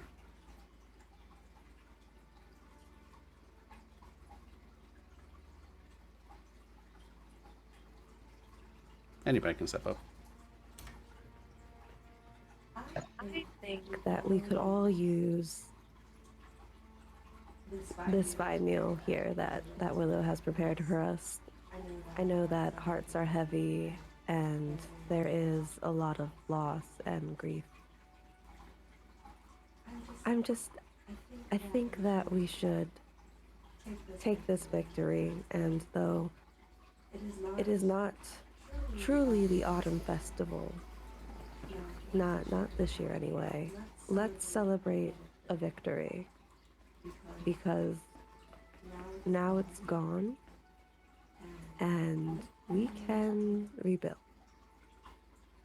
some of what was lost. Well spoken, lady. Rebuilding. Can I know it's much of me to ask, Lady Cronin. Can we have the assistance of the crown? Of course. I would not be here if I did not intend to do something about the town in the first place. And it has become quite clear what needs to be done. How do the rest of you assist in the rebuilding?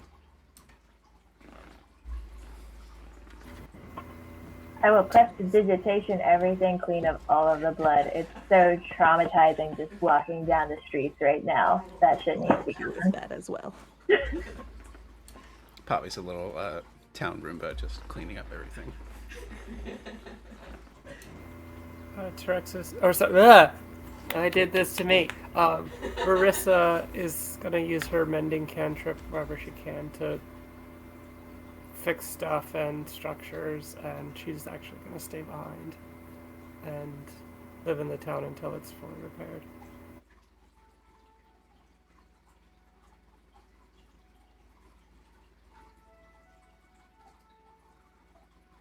What about the rest of you? In a sense, we could probably make this another type of festival.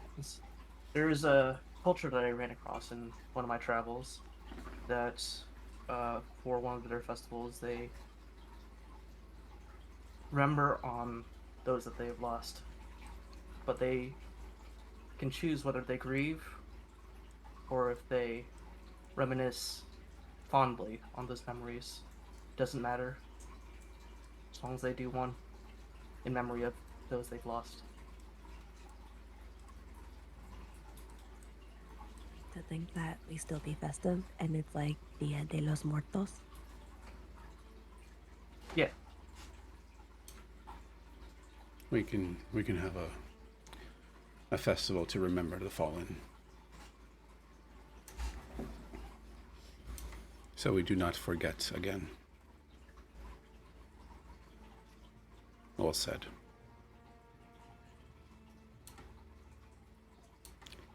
Lisa, Ferda. Help heal and fill in some holes.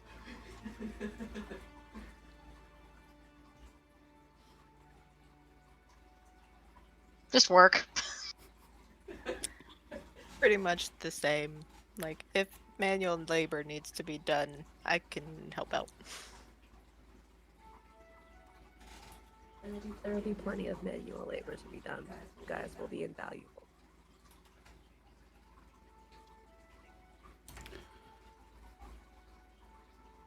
And with that, we pan away from the building, the Townmaster's Hall.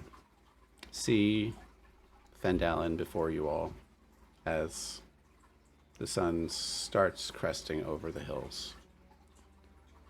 But it dims and fades. It's a thick cloud cover. You all wake up in whatever cold, damp, dreary place you rested in Barovia.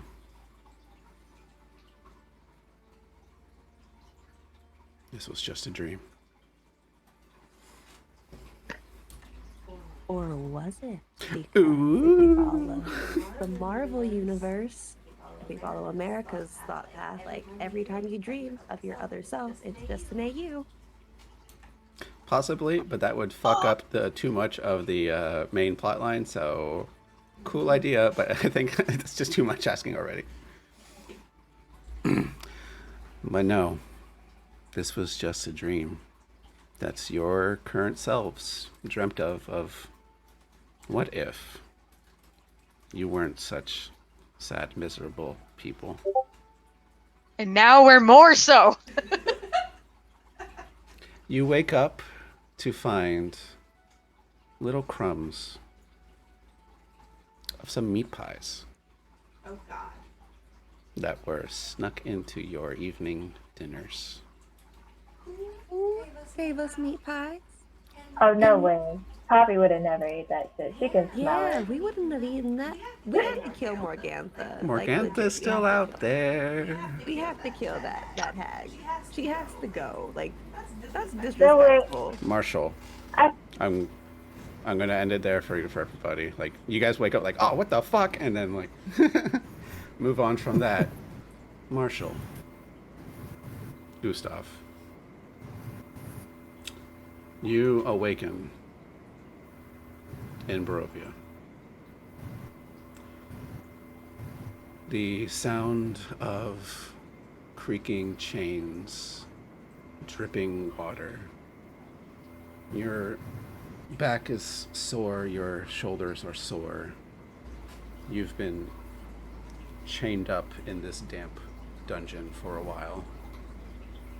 As you hear the click, clack, and splashes of someone walking in this very shallowly flooded dungeon of sorts. A vampiric woman in red appears before you and just goes, I have a job for you, and just waves her hands, and your eyes light up red as her charm takes effect. And she hands you your gun. I'm going to use Gustav later. It's going to be great. Love it, man. And that, my friends, is our little Halloween special. Thanks for playing.